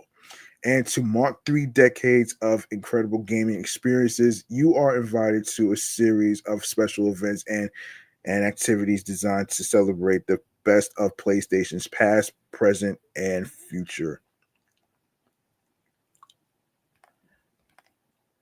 When was this posted? It doesn't say where. It doesn't say when it was posted, but let me see.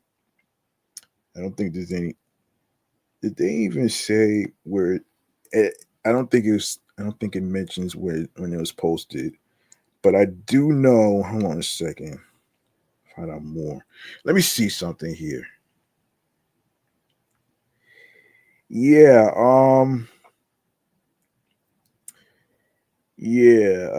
Thank you for playing. For the past 3 decades, we shared an incredible journey, building stories and shaping experiences together. Along the way, we found an adventure laughter, and lasting memories far beyond any one moment. We forged new friendships and redefine what gaming is all about. Thank you for being part of this journey. We couldn't have done it without you.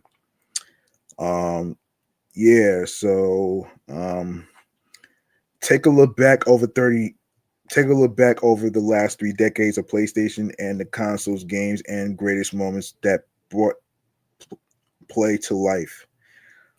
If you are a PlayStation super fan or just want to test your knowledge of the 30 years of play, try this multiple choice quiz and claim to downloadable uh, wallpaper for your phone, tablet, or desktop at the end for taking part. Stuck on a question, you'll find the clues you need in our PlayStation history timeline pages above.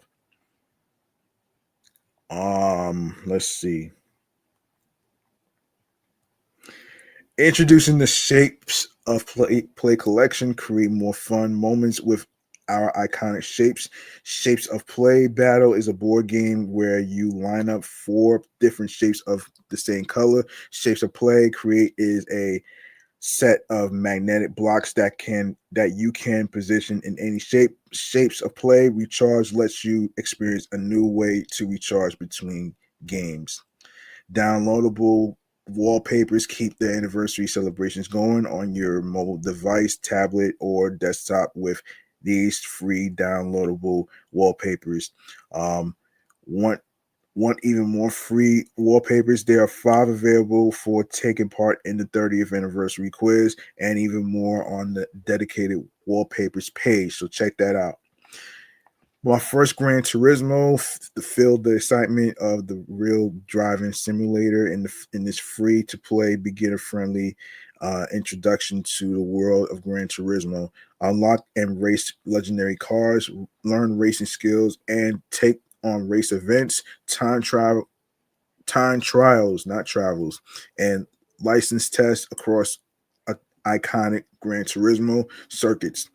As you pro as you progress at each level, you'll encounter increasingly intricate tracks and challenging vehicles, each designed to build confidence and refine your driving skills from basic to more advanced techniques, all in pursuit of mastering the craft of racing.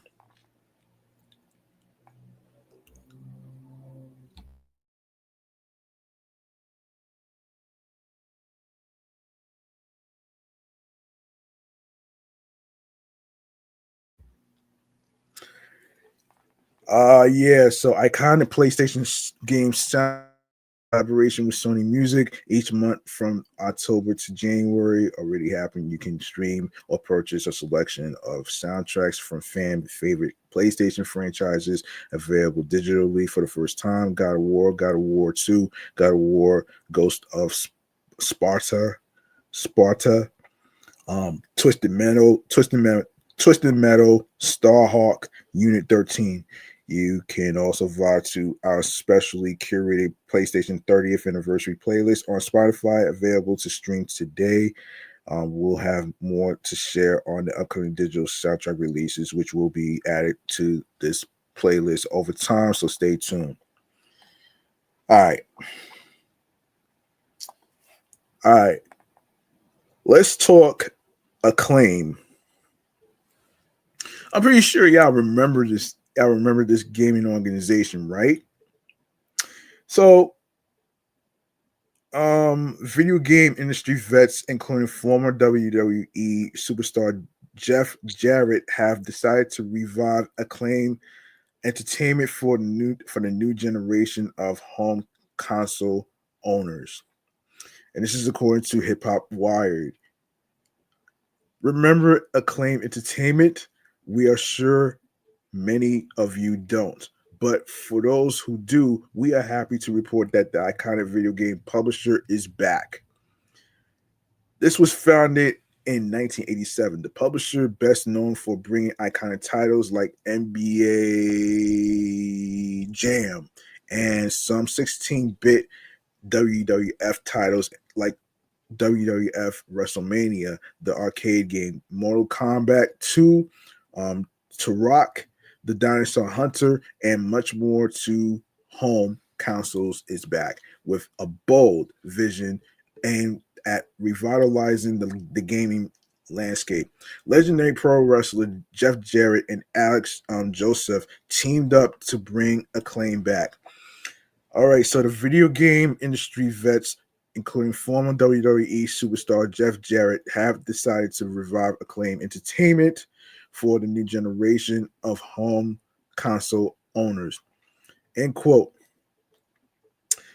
For more than 3 decades, I've had the privilege to have been a part of both the wrestling and gaming universes, and I'm thrilled to now be a partner in the revival of Acclaim, an iconic publisher known for releasing some of the most legendary games of the 80s and 90s, said Jarrett.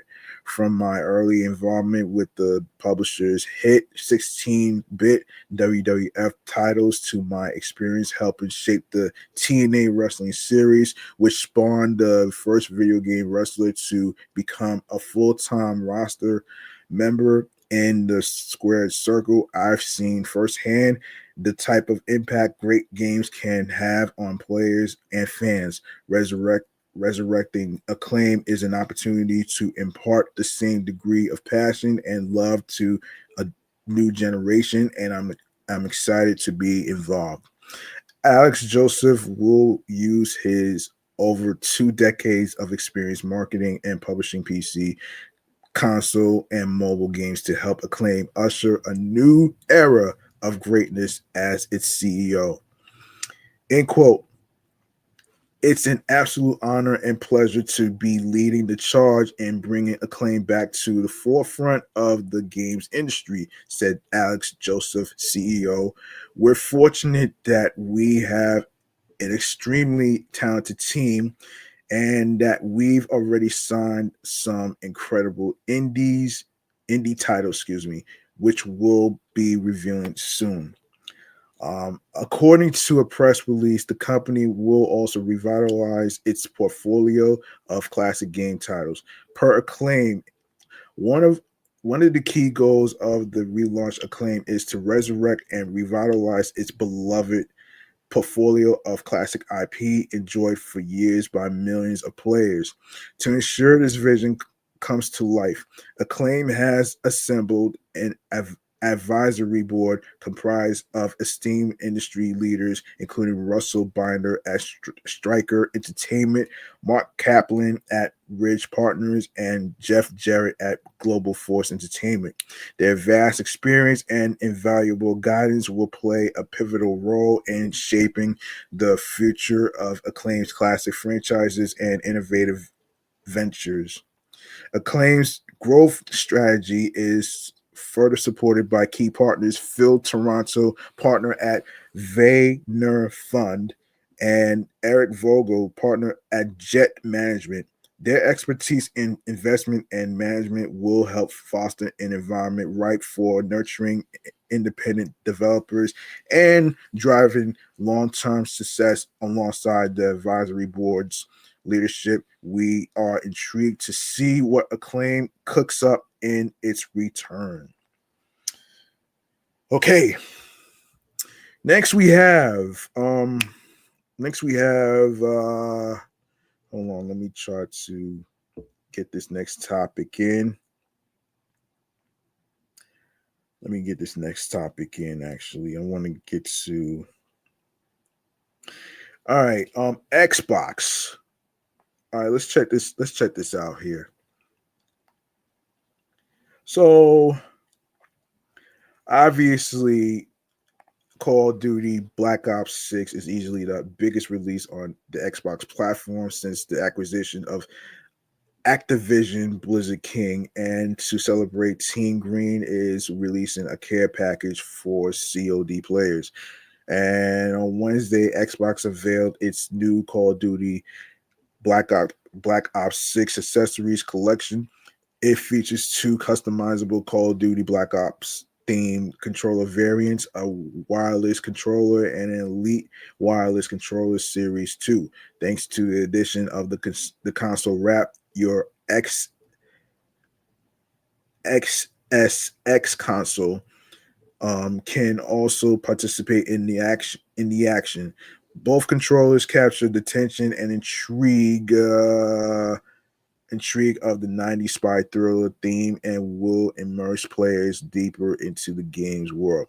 The new controllers will be available through Microsoft's Xbox Design Labs. Players can customize them with the Call of Duty Black Ops 6 skin. Both controllers are available now. The Xbox wireless controller costs $84.98, and the Xbox Elite wireless controller series costs $164.98. The Series X console wrap will cost $54.99 and be available for pre-order exclusively from the Microsoft Store. The console wrap already released on October 23rd. So if you want to match the swag of Series X and controllers, there is also merch available to wear. The Xbox Icon collection will also take its cues from design elements featured on the controllers and add them to the new hoodie and joggers exclusively available at the Xbox Gear Shop. All right, so there you go, right there. So yeah, so you have some photos. I'm not gonna go through all the photos and stuff, so y'all can take a look at it at hiphopwired.com/playlist/Xbox Call of Duty Black Ops 6 accessories. All right, Hexgaming. All right, Hexgaming. Let's so this is from Gaming Trend. Yeah.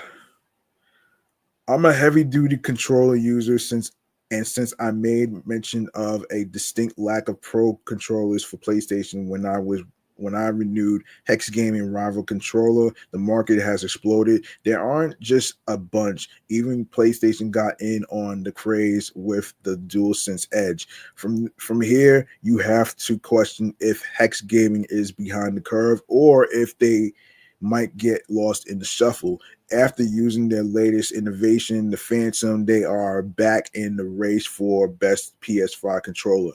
Opening the box, you'll find the Hexgaming Phantom PS5 controller, a stylish box containing your 8 thumbsticks and the joystick adjustment tool and a few joystick protector rings along with the paperwork. There weren't any thumbsticks attached to my controller in the box, and my assumption is that this is to keep them from getting lost. Other packages for this controller on Kickstarter come with a USB-C cable and carrying case, but the one we received did not. As someone who uses a bunch of pro controllers, I highly recommend grabbing one with a case. You lose less stuff and protect your investment. Also, I love the quick start guide in the box, which is very thorough and will help you in getting the most out of your controller. Okay. It's a lot, man. It's a lot though, man. You know what I mean?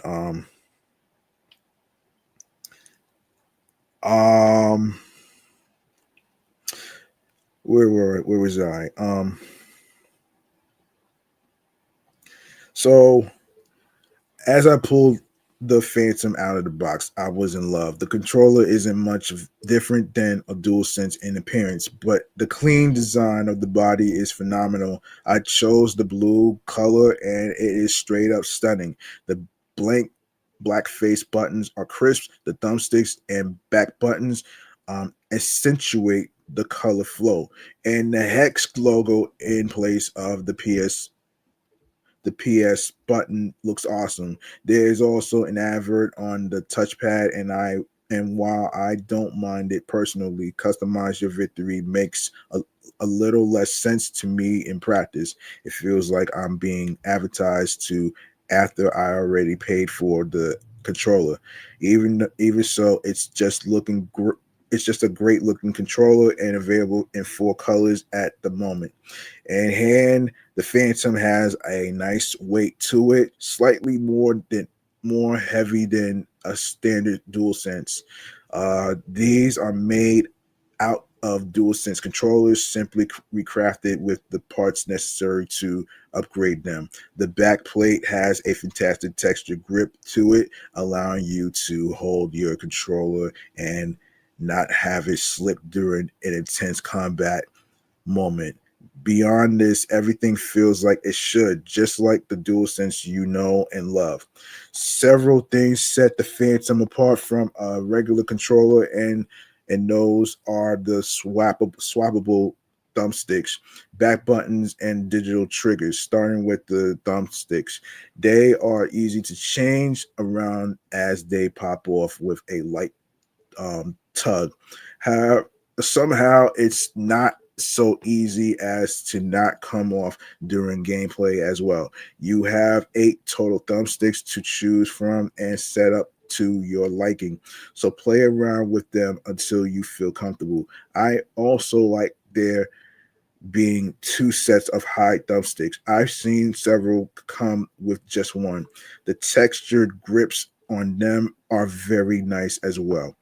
A big selling point for the Phantom compared to other Hexgaming controllers is an idea they've implemented to counter stick drift using what they call a dry fix module.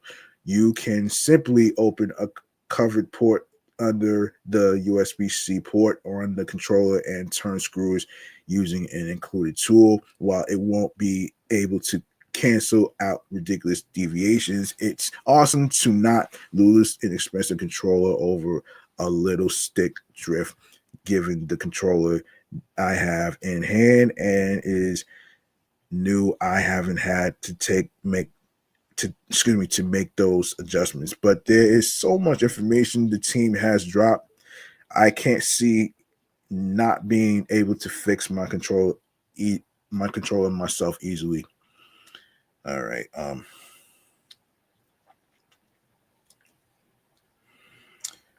All right. I think y'all could actually take a look for yourselves on gaming trending, no, gamingtrend.com/reviews, Hexgaming Phantom PS5 controller review. You can also check it out.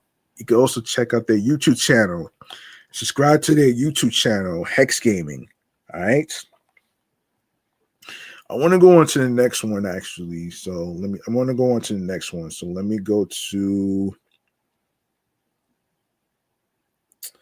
I want to go to I want to go to this actually.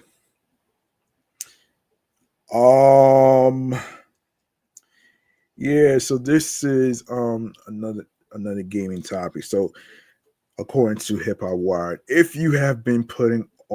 getting if you have been putting off getting a PSVR 2, this might be your moment to pull the trigger and hit the purchase button finally. It's no secret that the PSVR 2 didn't sell like hotcakes, so we have reached the point in the excuse me in the device's life cycle where price drops are the next best option. And this started on March 1st. You can buy a base PSVR2 version or Horizon Core of the Mountain Bundle for 300 and 300 300 excuse me $399. No, that's not a typo. Both versions cost the same. The base version has a PSVR 2 headset, Sense controller, and stereo headphones. The Horizon Core of the Mountain Bundle features all the previous listed plus PlayStation Store voucher code to download the game. The PlayStation says it's never been a more exciting time to get a PSVR 2 with recently released hits like Alien Rogue Incursion, Skydance's Behemoth, and Metro Awakening VR, and exciting new game launches on the way, including Aces of Thunder, Dreams of another Hitman World of Assassination, and Midnight Walk. It's never been a better time to jump into the action with PSVR 2, Sony wrote in a blog post using the PSVR 2 PC adapter. Players will also have access to browse, buy, and play thousands of virtual reality games on Steam. The post continues in addition, with a recent update to PSVR 2, it now supports low latency hand tracking, which allows developers to create games that tracks a player's hand position and movement through the cameras embedded on the PSVR 2 headset. Through this new feature, players will be able to experience intuitive controls in supported games such as Waltz of the Wizard. It remains to be seen whether this is the beginning of the end of the PSVR 2 and Sony's last attempt to make VR a thing on PlayStation, but we are definitely not mad at this price drop. Let's see what else can we talk about here. I want to actually see if I missed out on anything.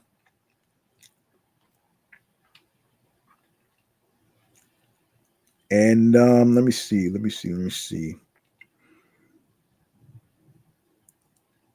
Mm-hmm.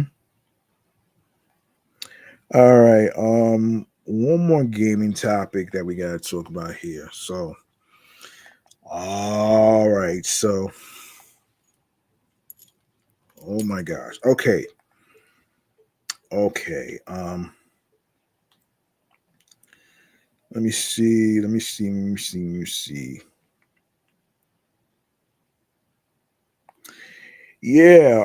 me see. IGN kicked off its annual FanFest event on Monday with a showcase from ID at Xbox, highlighting exciting games from indie developers coming to Xbox platforms. It's a good time to be a gamer thanks to the embarrassment of riches in terms of games we get to enjoy. During the ID at Xbox showcase, we got release dates, new gameplay, videos, world premieres, and more on several titles gamers can look forward to playing soon. Whether you are into action, roguelikes, cozy games, or card games, there was something for everyone in this showcase. So let's jump into all the announcements. So, of course, obviously, it really came out already. 33 Immortals came out on the 18th. It launched on March 18th, which was Tuesday. Yeah, Tuesday. Per Xbox, we first saw 33 Immortals during 2023's Xbox Games Showcase, and this long-awaited co-op action roguelike will arrive on March 18th, which already came out already, pitting up to 33 players against hordes of monsters and gigantic bosses. 33 Immortals captures the joy of double MO raids in a more pick up and play context. The release date trailer showed us some of its dark cartoon looks, frenetic gameplay, and huge party sizes. Balatro comes to Xbox Game Pass. This award-winning roguelike poker sensation gets a surprise Game Pass release today, but that was far from the only announcement we got. Balatro is also headed to Windows PC, and we got the fourth Friends of Jimbo collaboration update, bringing theme cards based on Deep Breath Fallout, Assassin's Creed, Civilization 7, Rust, Slay the Princess, Bug Snacks, Dead by Daylight, and YouTube channel Critical Role. Make sure you subscribe to that channel. Blueprints arrives. Excuse me. Blueprints arrives on Game Pass April 18th. A truly unique experience. Blueprints combines exploration, puzzles, map making, and card game systems to create a game we've truly never seen before. Solve the mysteries of Mount Holly Manor by literally piecing its rooms together and solving mysteries hidden throughout the house you built as a result. Discover its secrets when the game launches on April 10th. Mark your calendars. Coming to Xbox Series, Windows PC, and launching day one with Game Pass. And of course, ID Xbox, you can check out their YouTube channel. Be sure to subscribe to their channel. And Buckshot Roulette. Buckshot Roulette. This haunting experience makes gambling with your life a very literal concept and has already captivated and horrified PC players, transforming the game of Russian roulette by introducing a shotgun and some dastardly extra rules. This is a true tabletop strategy game with a grim twist. In today's show, we learned that Buckshot Roulette is on its way to Xbox and Game Pass. Prepare yourself. Descenders next hit the slopes on April 9th. Also mark your calendars of the dates that I just mentioned. This sequel to the downhill biking Game Pass sensation, Descenders next broadens its scope to include multiple ways to go really, really fast down a mountain, promising to be the ultimate extreme sports game. Tackle multiple biomes on snowboards and mountain boards when it arrives on April 9th with Game Pass. Echo Weaver. This beautifully rendered Metroidvania draws from classic adventure platformers and the likes of Outer Wilds to create a time-looping world where knowledge is your greatest weapon. The trailer offered clues as to how across multiple loops you'll piece together the story and shape of a collapsed utopia and escape the temporal prison you are trapped within. Echo Weaver is coming to Xbox with Game Pass. Hurdling coming to Xbox and Windows PC. Developer Locomotive created two of the most exciting mechanic-packed adventures of recent years in the form of Far Lone Snails and Far Changing Tides. So you can count us very excited for their first fully 3D outing. Hurdling. In a new trailer, we saw much more of how you'll guide a herd of curious cattle across a ruined world, and learn that it'll be coming to Xbox Series and Windows PC when it launches this summer. Also launching in 2025, Hotel Barcelona, this long-awaited collaboration between legendary designers Suda51 and Swery is almost upon us. This 2.5D action platformer pits you against the horror-inspired denizens of the titular hotel. And the new trailer dives deeper into the slasher Phantom, a brutal game mechanic that summons echoes of the player's past to aid them in battle. We also saw some of the game's arsenal of deadly weapons and abilities, each designed to turn the tide of battle in the most gruesome ways possible. And of course, we got Jump Ship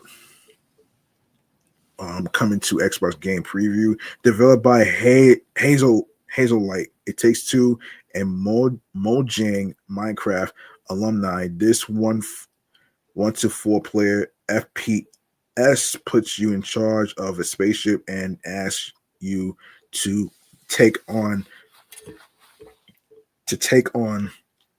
on foot combat sections, seamlessly transitioning between the two. The new trailer gives us a taste of how you'll have to work together to survive, not to mention its tongue-in-cheek approach to bombastic action. Plus, we learned that it'll be available in early access through Xbox Game Preview this summer.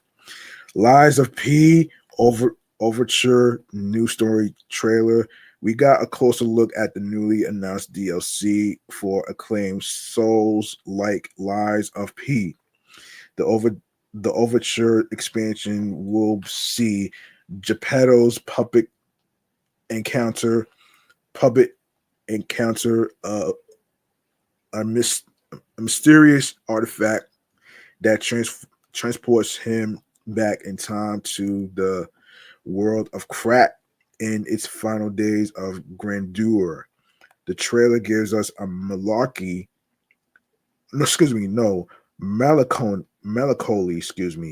look at Leah, the legendary stalker, on her relentless path of vengeance. Oh boy.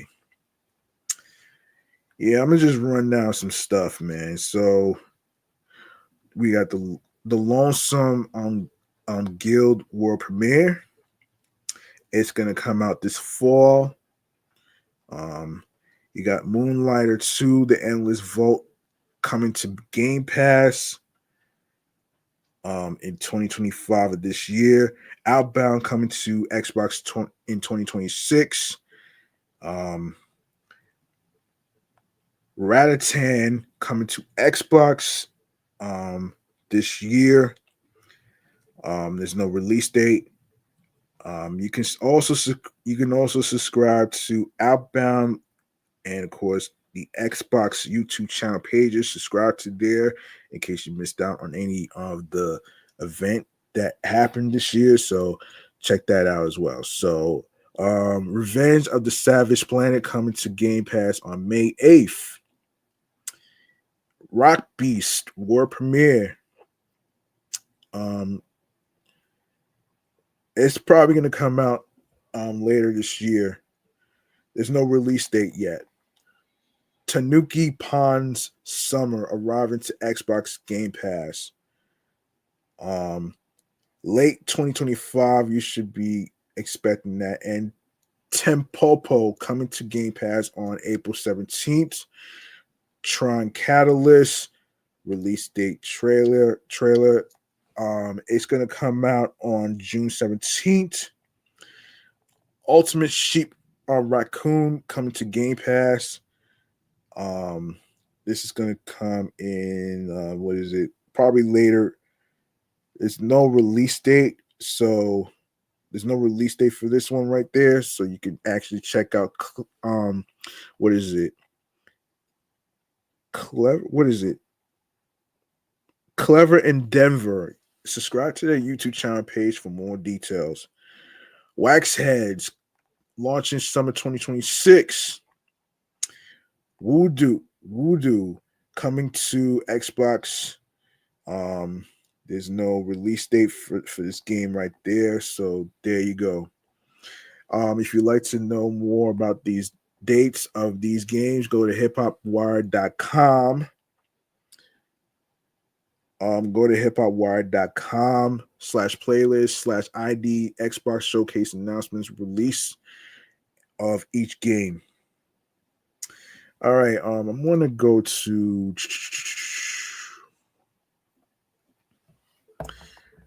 all right, I want to go to this next segment right here. I've been waiting to actually talk about this because I've been waiting to talk about this because this one's important. This one's very important actually, so I want to actually get into it in this segment right here. Hang on one second. Hang on one second. Let me set this up right here. In this segment right here, remains to be seen. Let's do this.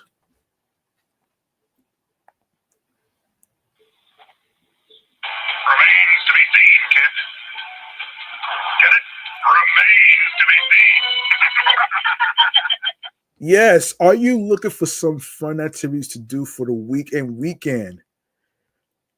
Let's kick off with this. The National Cherry Blossom Festival. Now, I've been hearing about this actually, and I figured I'd talk about it on this podcast, which started today actually on the first day of spring. Now, listen, there is let me see, what the hell is this, man? Why are we showing this thing here? Why are we showing this shit here? Okay. So the National Cherry Blossom Festival is in season, but I know there's one in New York too. So March 20th through April 13th. That's in Washington, D.C. I know there's one in New York too. I'm trying to look for that shit too.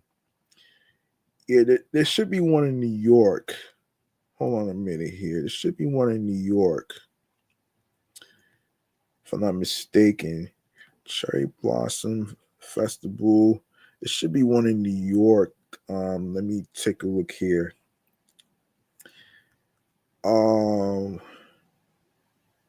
Wait a minute. Wait a minute. Wait a minute. Wait a minute. I got y'all with this.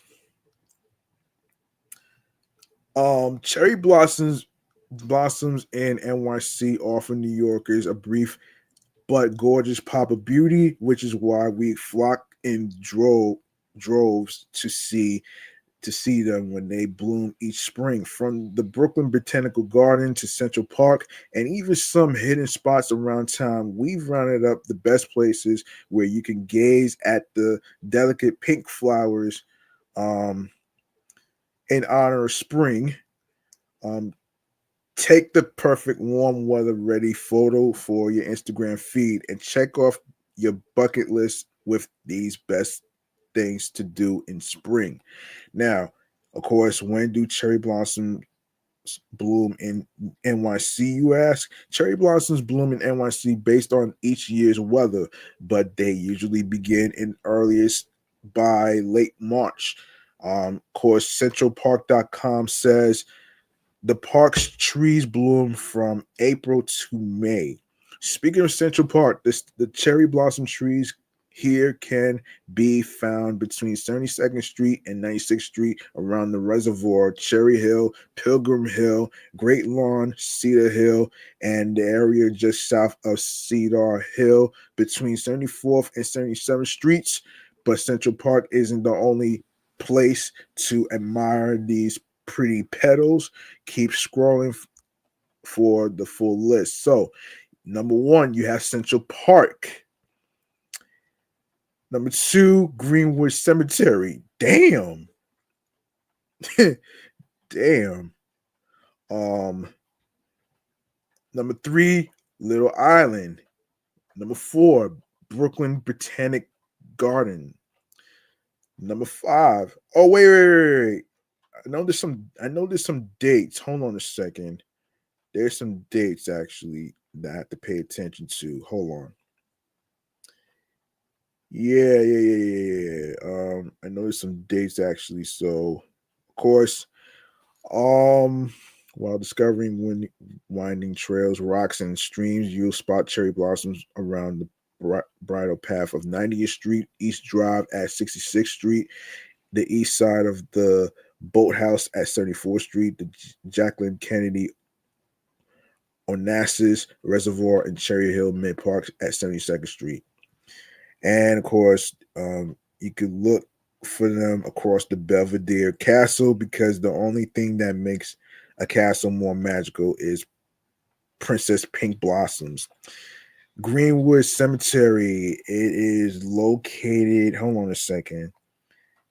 Walk around this popular Brooklyn attraction and you'll discover trees with gorgeous pink flowers creating enchanting views. And on a stroll along Battle Avenue, you'll find both pink and white blossoms framing and mausoleums. Amid the tranquil scene, you can admire 172 cherry blossom trees dotting the landscape. Number and Little Island, I said that already. Brooklyn Botanic Garden, which is let me see. So Brooklyn Gardens. So also Hanami Nights, popular event, popular evening events celebrating the cherry blossom splendor with music and activities are back from April 22nd to the 25th. Number 5, Roosevelt Island.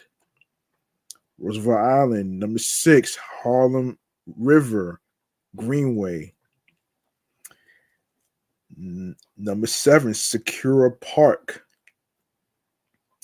which is also in Morningside Heights around West 22nd Street. That's in the Bronx. For those of you who may not know. Number 8, Riverside Park. Wow. Yeah. What the hell's going on here? I don't mean to do that. An error has occurred. Come on.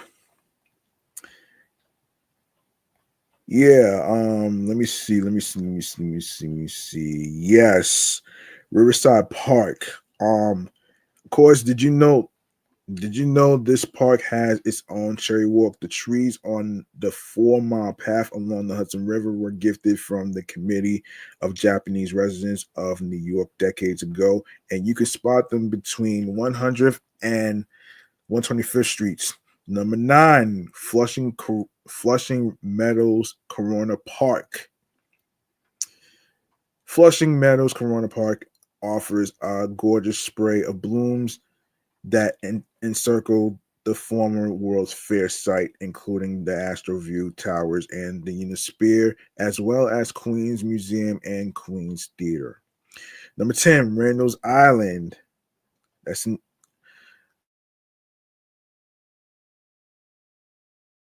it's between the East River and East Harlem, the South Bronx, and Astoria, Queens.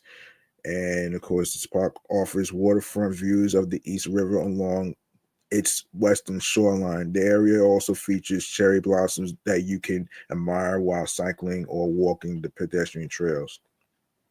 Number 11, the New York Botanical Garden. Yeah. Number 12, Cadman Plaza Park. That's in Brooklyn, if I'm not mistaken. Yeah, that's in Brooklyn. Yeah, that's in Brooklyn. Number 13, Snug Harbor Cultural Center. It doesn't say where this is located, but anyway, Queens Botanical Garden. I didn't know there was a botanical garden in Queens. Wow, I did not know that.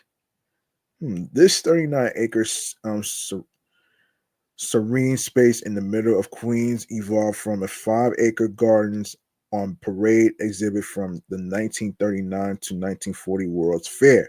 Today, visitors can check out a variety of horticultural sites, including a fragrance walk, cleansing biotope, and wetland and woodland garden. Okay. Now, this next one has to do with Luna Park. All right. This next one has to do with Luna Park. All right. So it's the surest sign of warmest weather ahead. Luna Park in Coney Island, Brooklyn has set its opening date for the 2025 season. The iconic amusement park will open for the season on Saturday, March 29th. Opening day festivities kick off at noon in front of the beloved Cyclone roller coaster with entertainment, speeches, and the coaster's traditional egg cream christening ceremony. Even better, to celebrate the Cyclone's 98th birthday. Wow. The first 98 guests will get a free ride on the coaster and an egg cream treat, the classic Coney Island treat.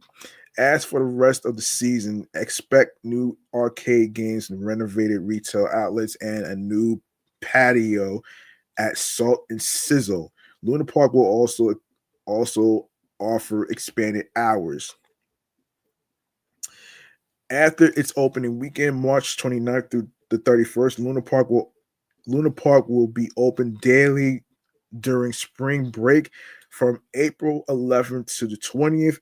Then every Friday, Saturday, and Sunday until Memorial Day, following Memorial Day weekend, the amusement park will be open daily. There's a full calendar of opening hours here. Admission to Luna Park is free. The ride's pricing starting at $4. With a rich heritage spanning over a century, Luna Park is a renowned cultural institution of history and pop culture. It's the largest amusement park in New York City compared to Adventureland, with over 50 attractions, including the go-kart ride, Electric Eden Raceway, custom-made roller coaster Tony's Express, and log flume ride, Letty's Treasure. Plus, there's entertainment, shopping, and dining along the picturesque Regalman Boardwalk. Amusement attractions on Coney Island date back to 1884 with the debut of the area's first coaster, the Gravity Switchback Railway, which drew lines of trailblazing thrill seekers and set off a craze that quickly spread around the globe. Luna Park opened on Coney Island in 1903, becoming the first and most famous amusement park in the world. Today, the park strives to preserve the legacy of the historic amusement district in New York City. So there you go, right there. There you go, right there. I hope everybody gets a chance to check out Luna Park in Coney Island and all that great stuff right there. So that's Luna Park right there. Let's see. Let's see. Let's see. All right. For those of you who are anime fans, this one's for you. For those of you that's in Colorado, Colorado Anime Fest will return March 21st to the 23rd, 2025 at the Denver Marriott Tech Center. Pre-registration is open right now. So let's see. Yeah, so there you go right there. So be sure to check that out as well. Be sure to check that out as well, actually. So let's see. Yeah, oh boy. I yeah, happy Cone Day, everyone. And of course, March 20th, which is today, celebrate Cone Day 2025 by enjoying a free vanilla soft serve cone at participating Dairy Queen locations. Don't say that we don't do anything for you. We have been pointing you in the direction of free giveaways all year, and we're not stopping anytime soon. We let you know about the free Slurpees from 7-Eleven, the free Lego Make and Take events, and the free cupcakes from Baked by Melissa. And now we're focused on what really matters: ice cream. Dairy Queen's Cone Day is making a triumph return in 2025.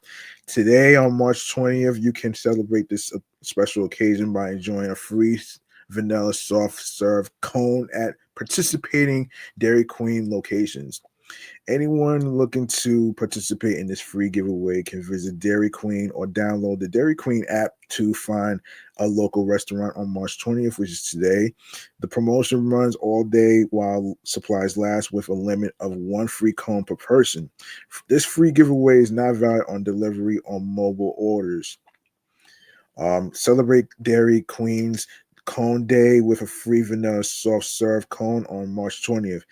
which is today. Joseph Green is the global shopping editor for Mashable. He covers VPNs, headphones, fitness gear, dating sites, streaming, and shopping events like Black Friday and Prime Day. Joseph is also executive editor of Mashable's sister site, Ask Men. Yeah, so if y'all get a chance, go check out Dairy Queen. Let's see.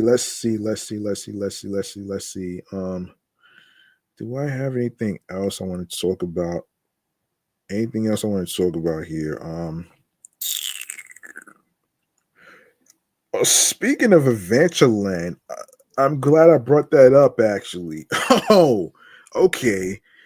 To everyone that are Long Islanders, so let me just pull up something. Let me just pull up something. Adventureland. Adventureland opening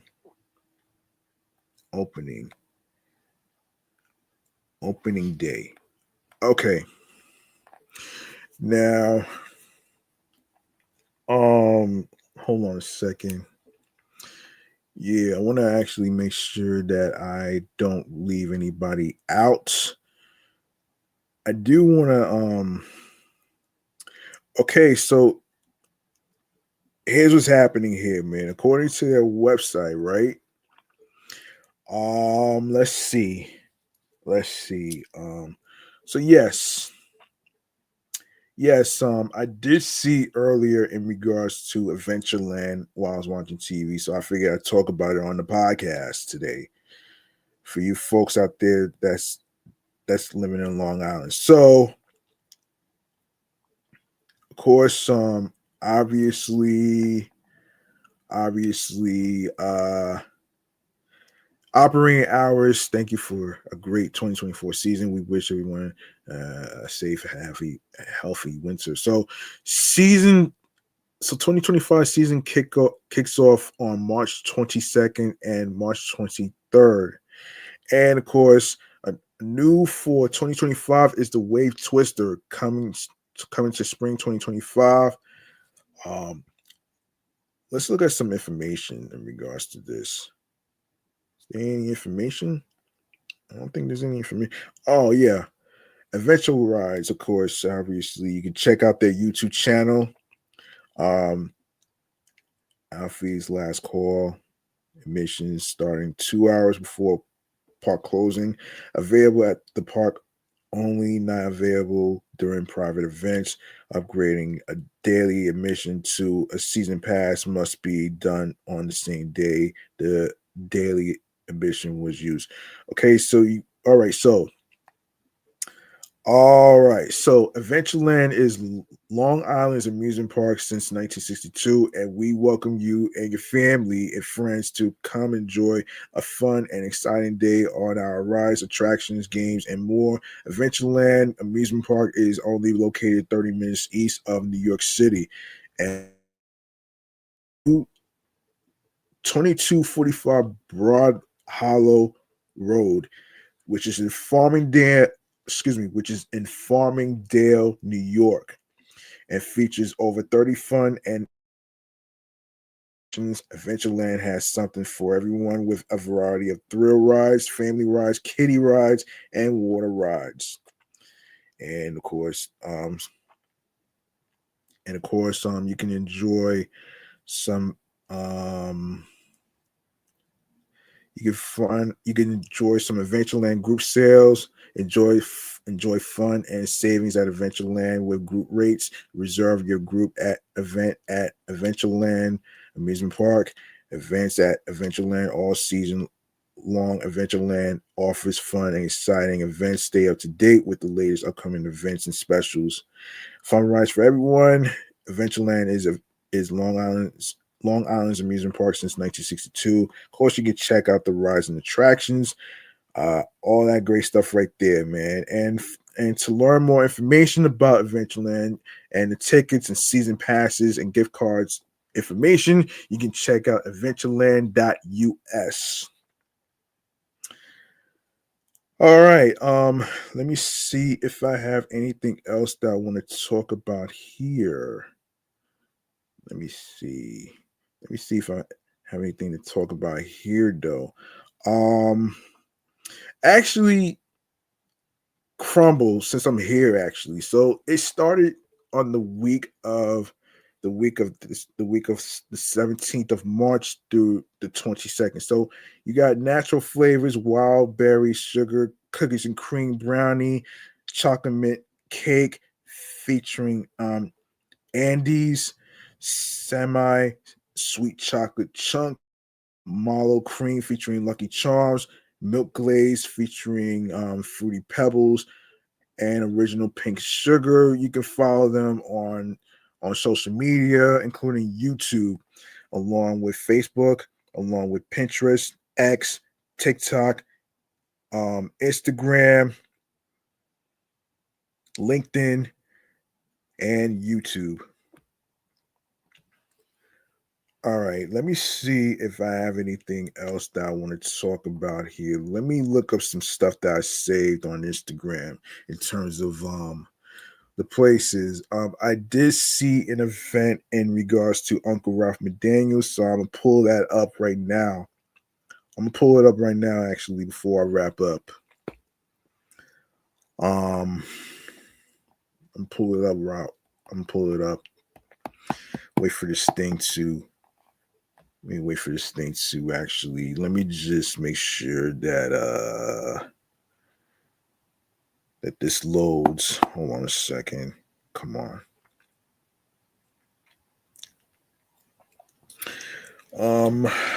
Let me see. Yeah, I'm just looking for the event that I saved in regards to Uncle Ralph McDaniels.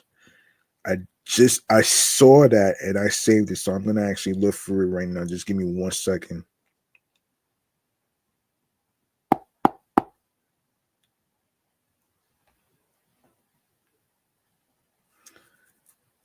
Why is this thing not loading?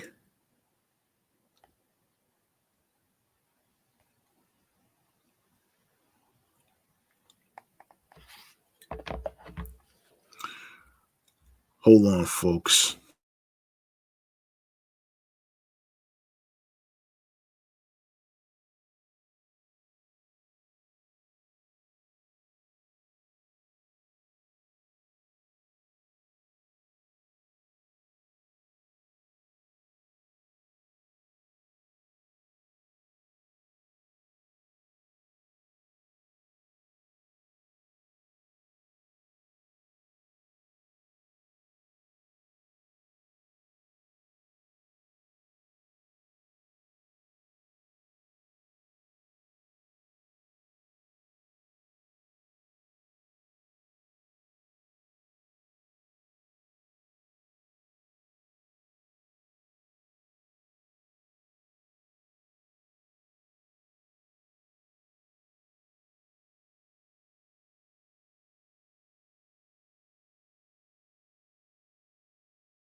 Sorry about that, folks. I'm trying to look for another event that I actually saved on my Instagram. I'm gonna try to pull it up right now.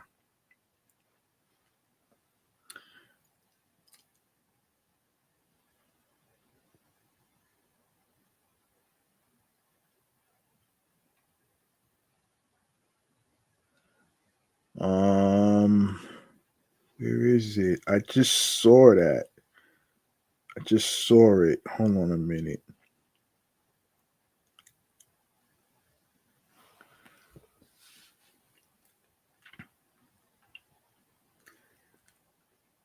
I just saw it. See if I can find it.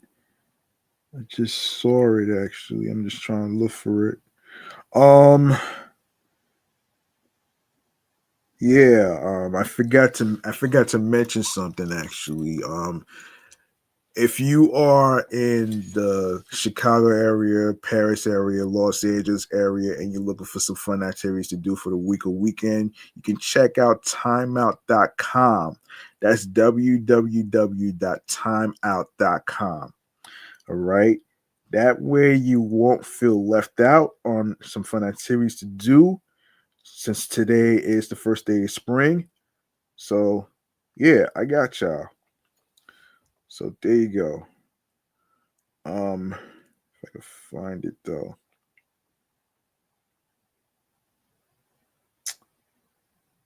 You know what? Hold on a second. Hold on a second. You know what? I did see I did see this actually. Hold on a minute. Hold on a second. All right, so I think I'm not sure if this is the one that I saved, but um Uncle Ralph McDaniels is going to be having a mature brunch on Sunday, and you can get your tickets on this website www.buy tickets at Hot Comedy, um and you can reserve, scan the QR code, or you can scan the QR code so you can um get your reservation of course. $10 per person or people to hold your reservations, and it starts on March 30th, 1 p.m. sharp. Don't miss it. This is located at 157 Hempstead Avenue, West Hempstead. Wait a minute, West Hempstead.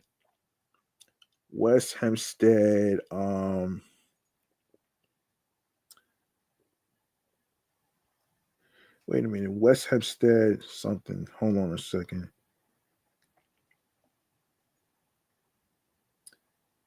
Yeah, West Hempstead, New York. Yeah, there you go. West Hempstead, New York. Um, any I know there's more. I know he has another one too. Hold on a second. I know he has another one. I know he has another one actually. Um, yeah, I think that's it, man. I think that's it. I think that's it. Hang on one second. Let me see if I can close this shit. Let me close this shit because I ain't got time for this. All right.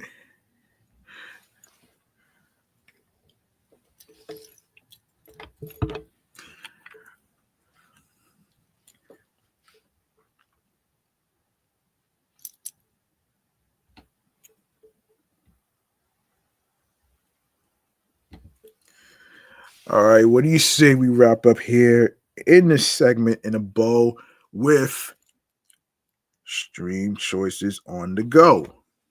Let's go.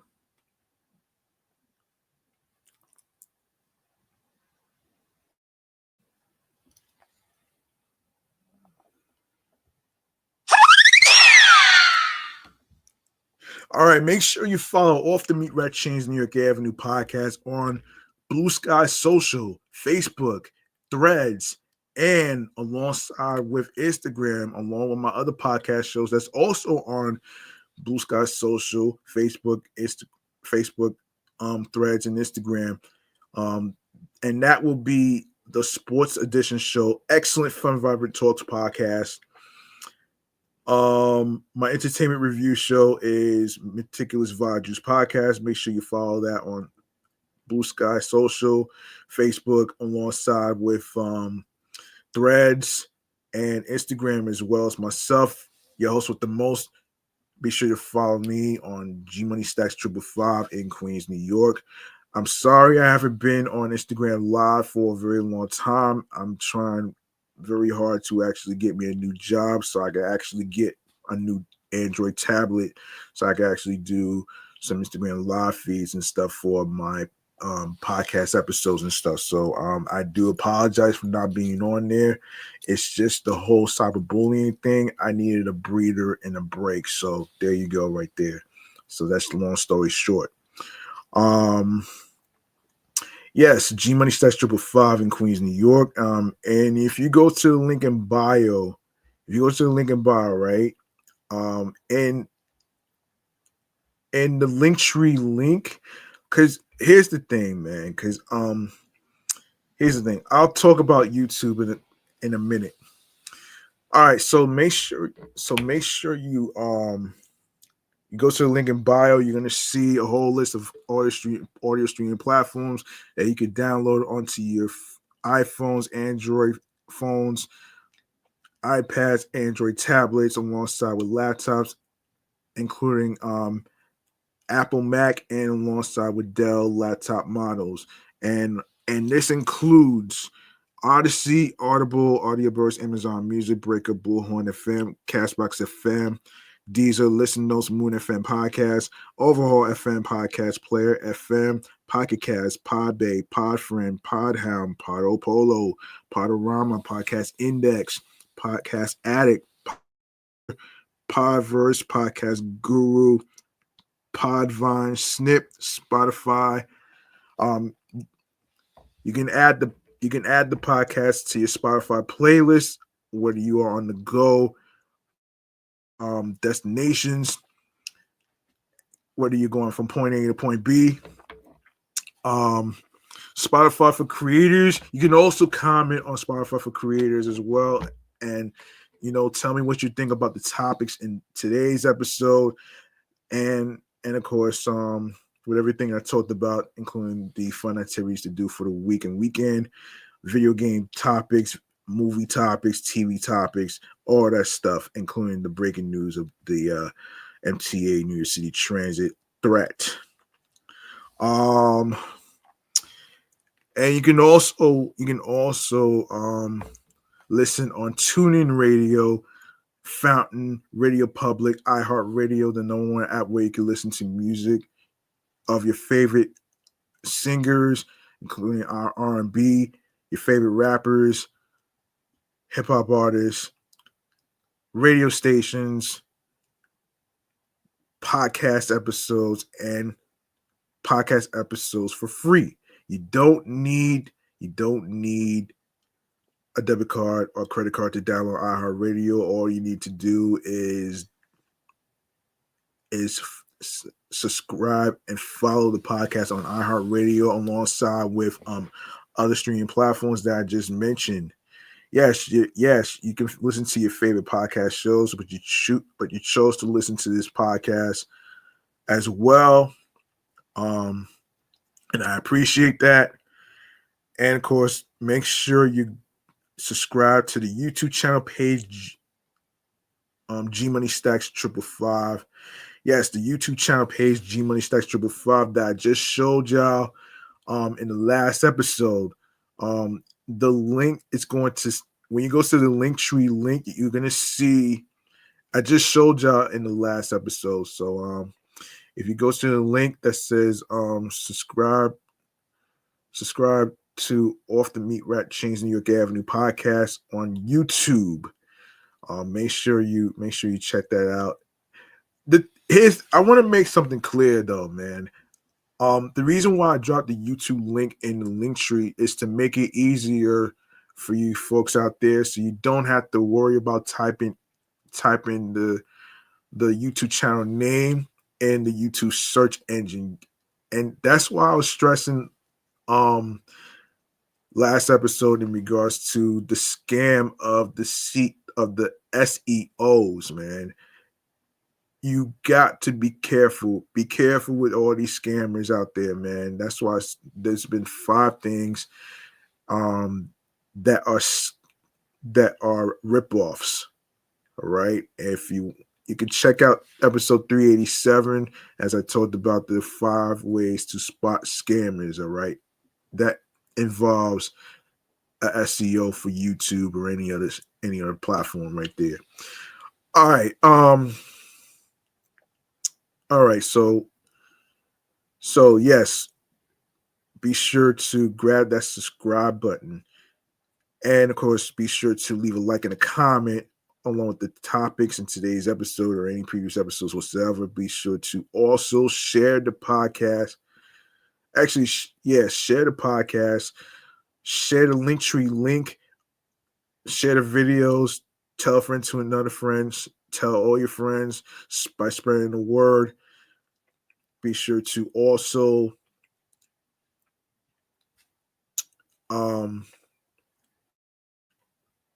be sure to also add the podcast to your playlist, your Spotify playlist, like I said. And of course, be sure to also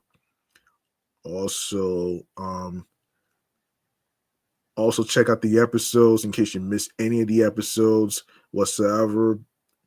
More, of course, enable alerts so you can check out more video podcast episode live stream recordings, including new episode recordings, and also new episodes are going to be coming out on every streaming platform, including YouTube. Make sure you share the Linktree link along with the podcast with your husbands, your wives, your boyfriends, girlfriends, people you're cool with from work.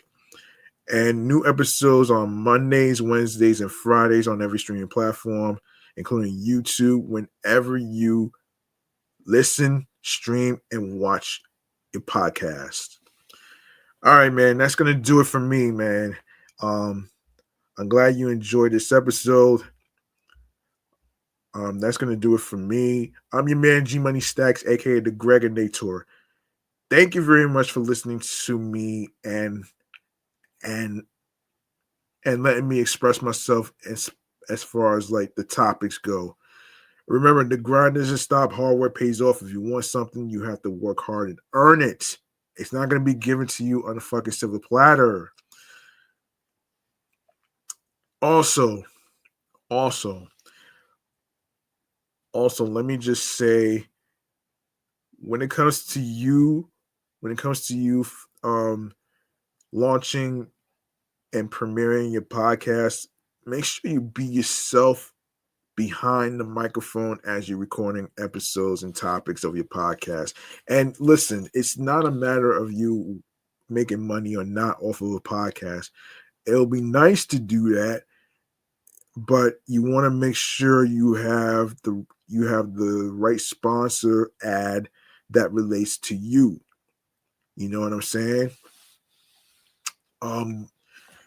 Like I always say, man, to ask yourself this question: are you doing this for the money? Are you doing this for the love of money and moments, or are you doing this for the love and the consistency of creating new content episodes alongside with topics? So you gotta answer that question for yourselves, man. You know what I'm saying?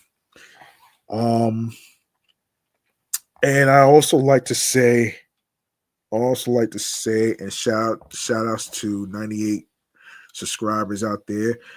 Trying to reach over 100 100 subscribers and stuff. So please tell your friends about this podcast, man. Spread the word. Word of mouth is important, man. And it really means a lot that you folks out there show some love, man, to this podcast right there, man. And if you and also another way you can support the podcast is by, sharing the videos. You can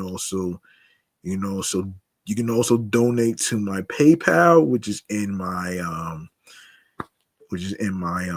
the episode description.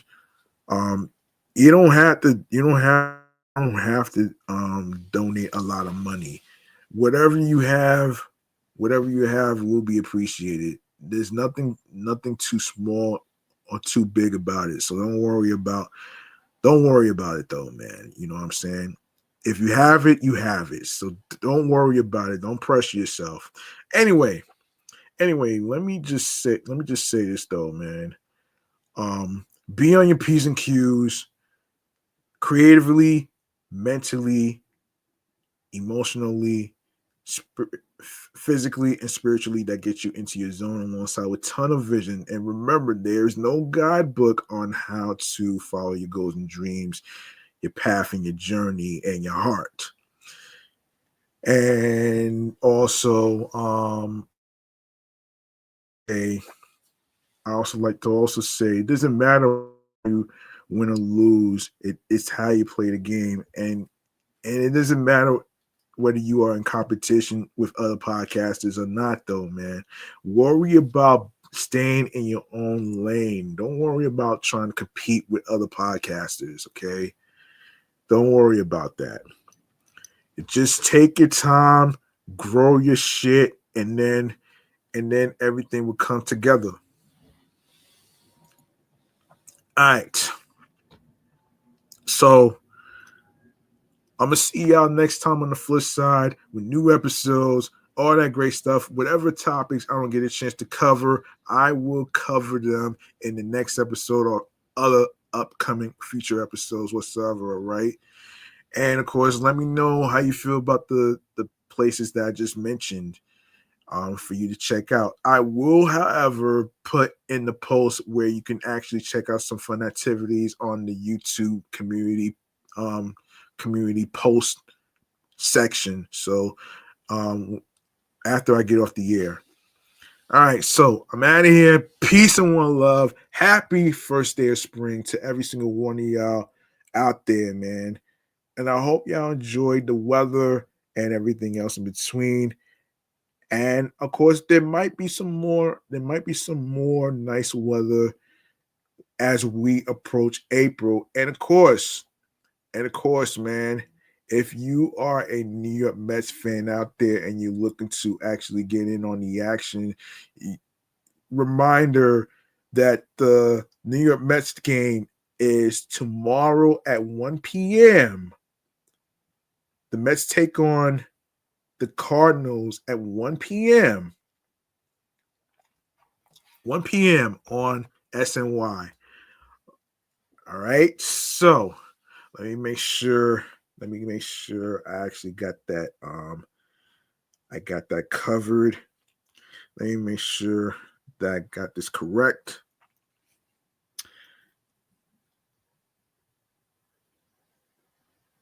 Yes, 1 p.m., 1:10 p.m. on SNY. The Mets take on the Cardinals at Port St. Lucie. I know the weather has been great over there and stuff. So, if you are in Port St. Lucie, Florida, of course, be safe out there. Enjoy the game. All that great stuff right there, man. All right, man. Peace and one love. Happy first day of spring. See y'all next time. Good night, everybody.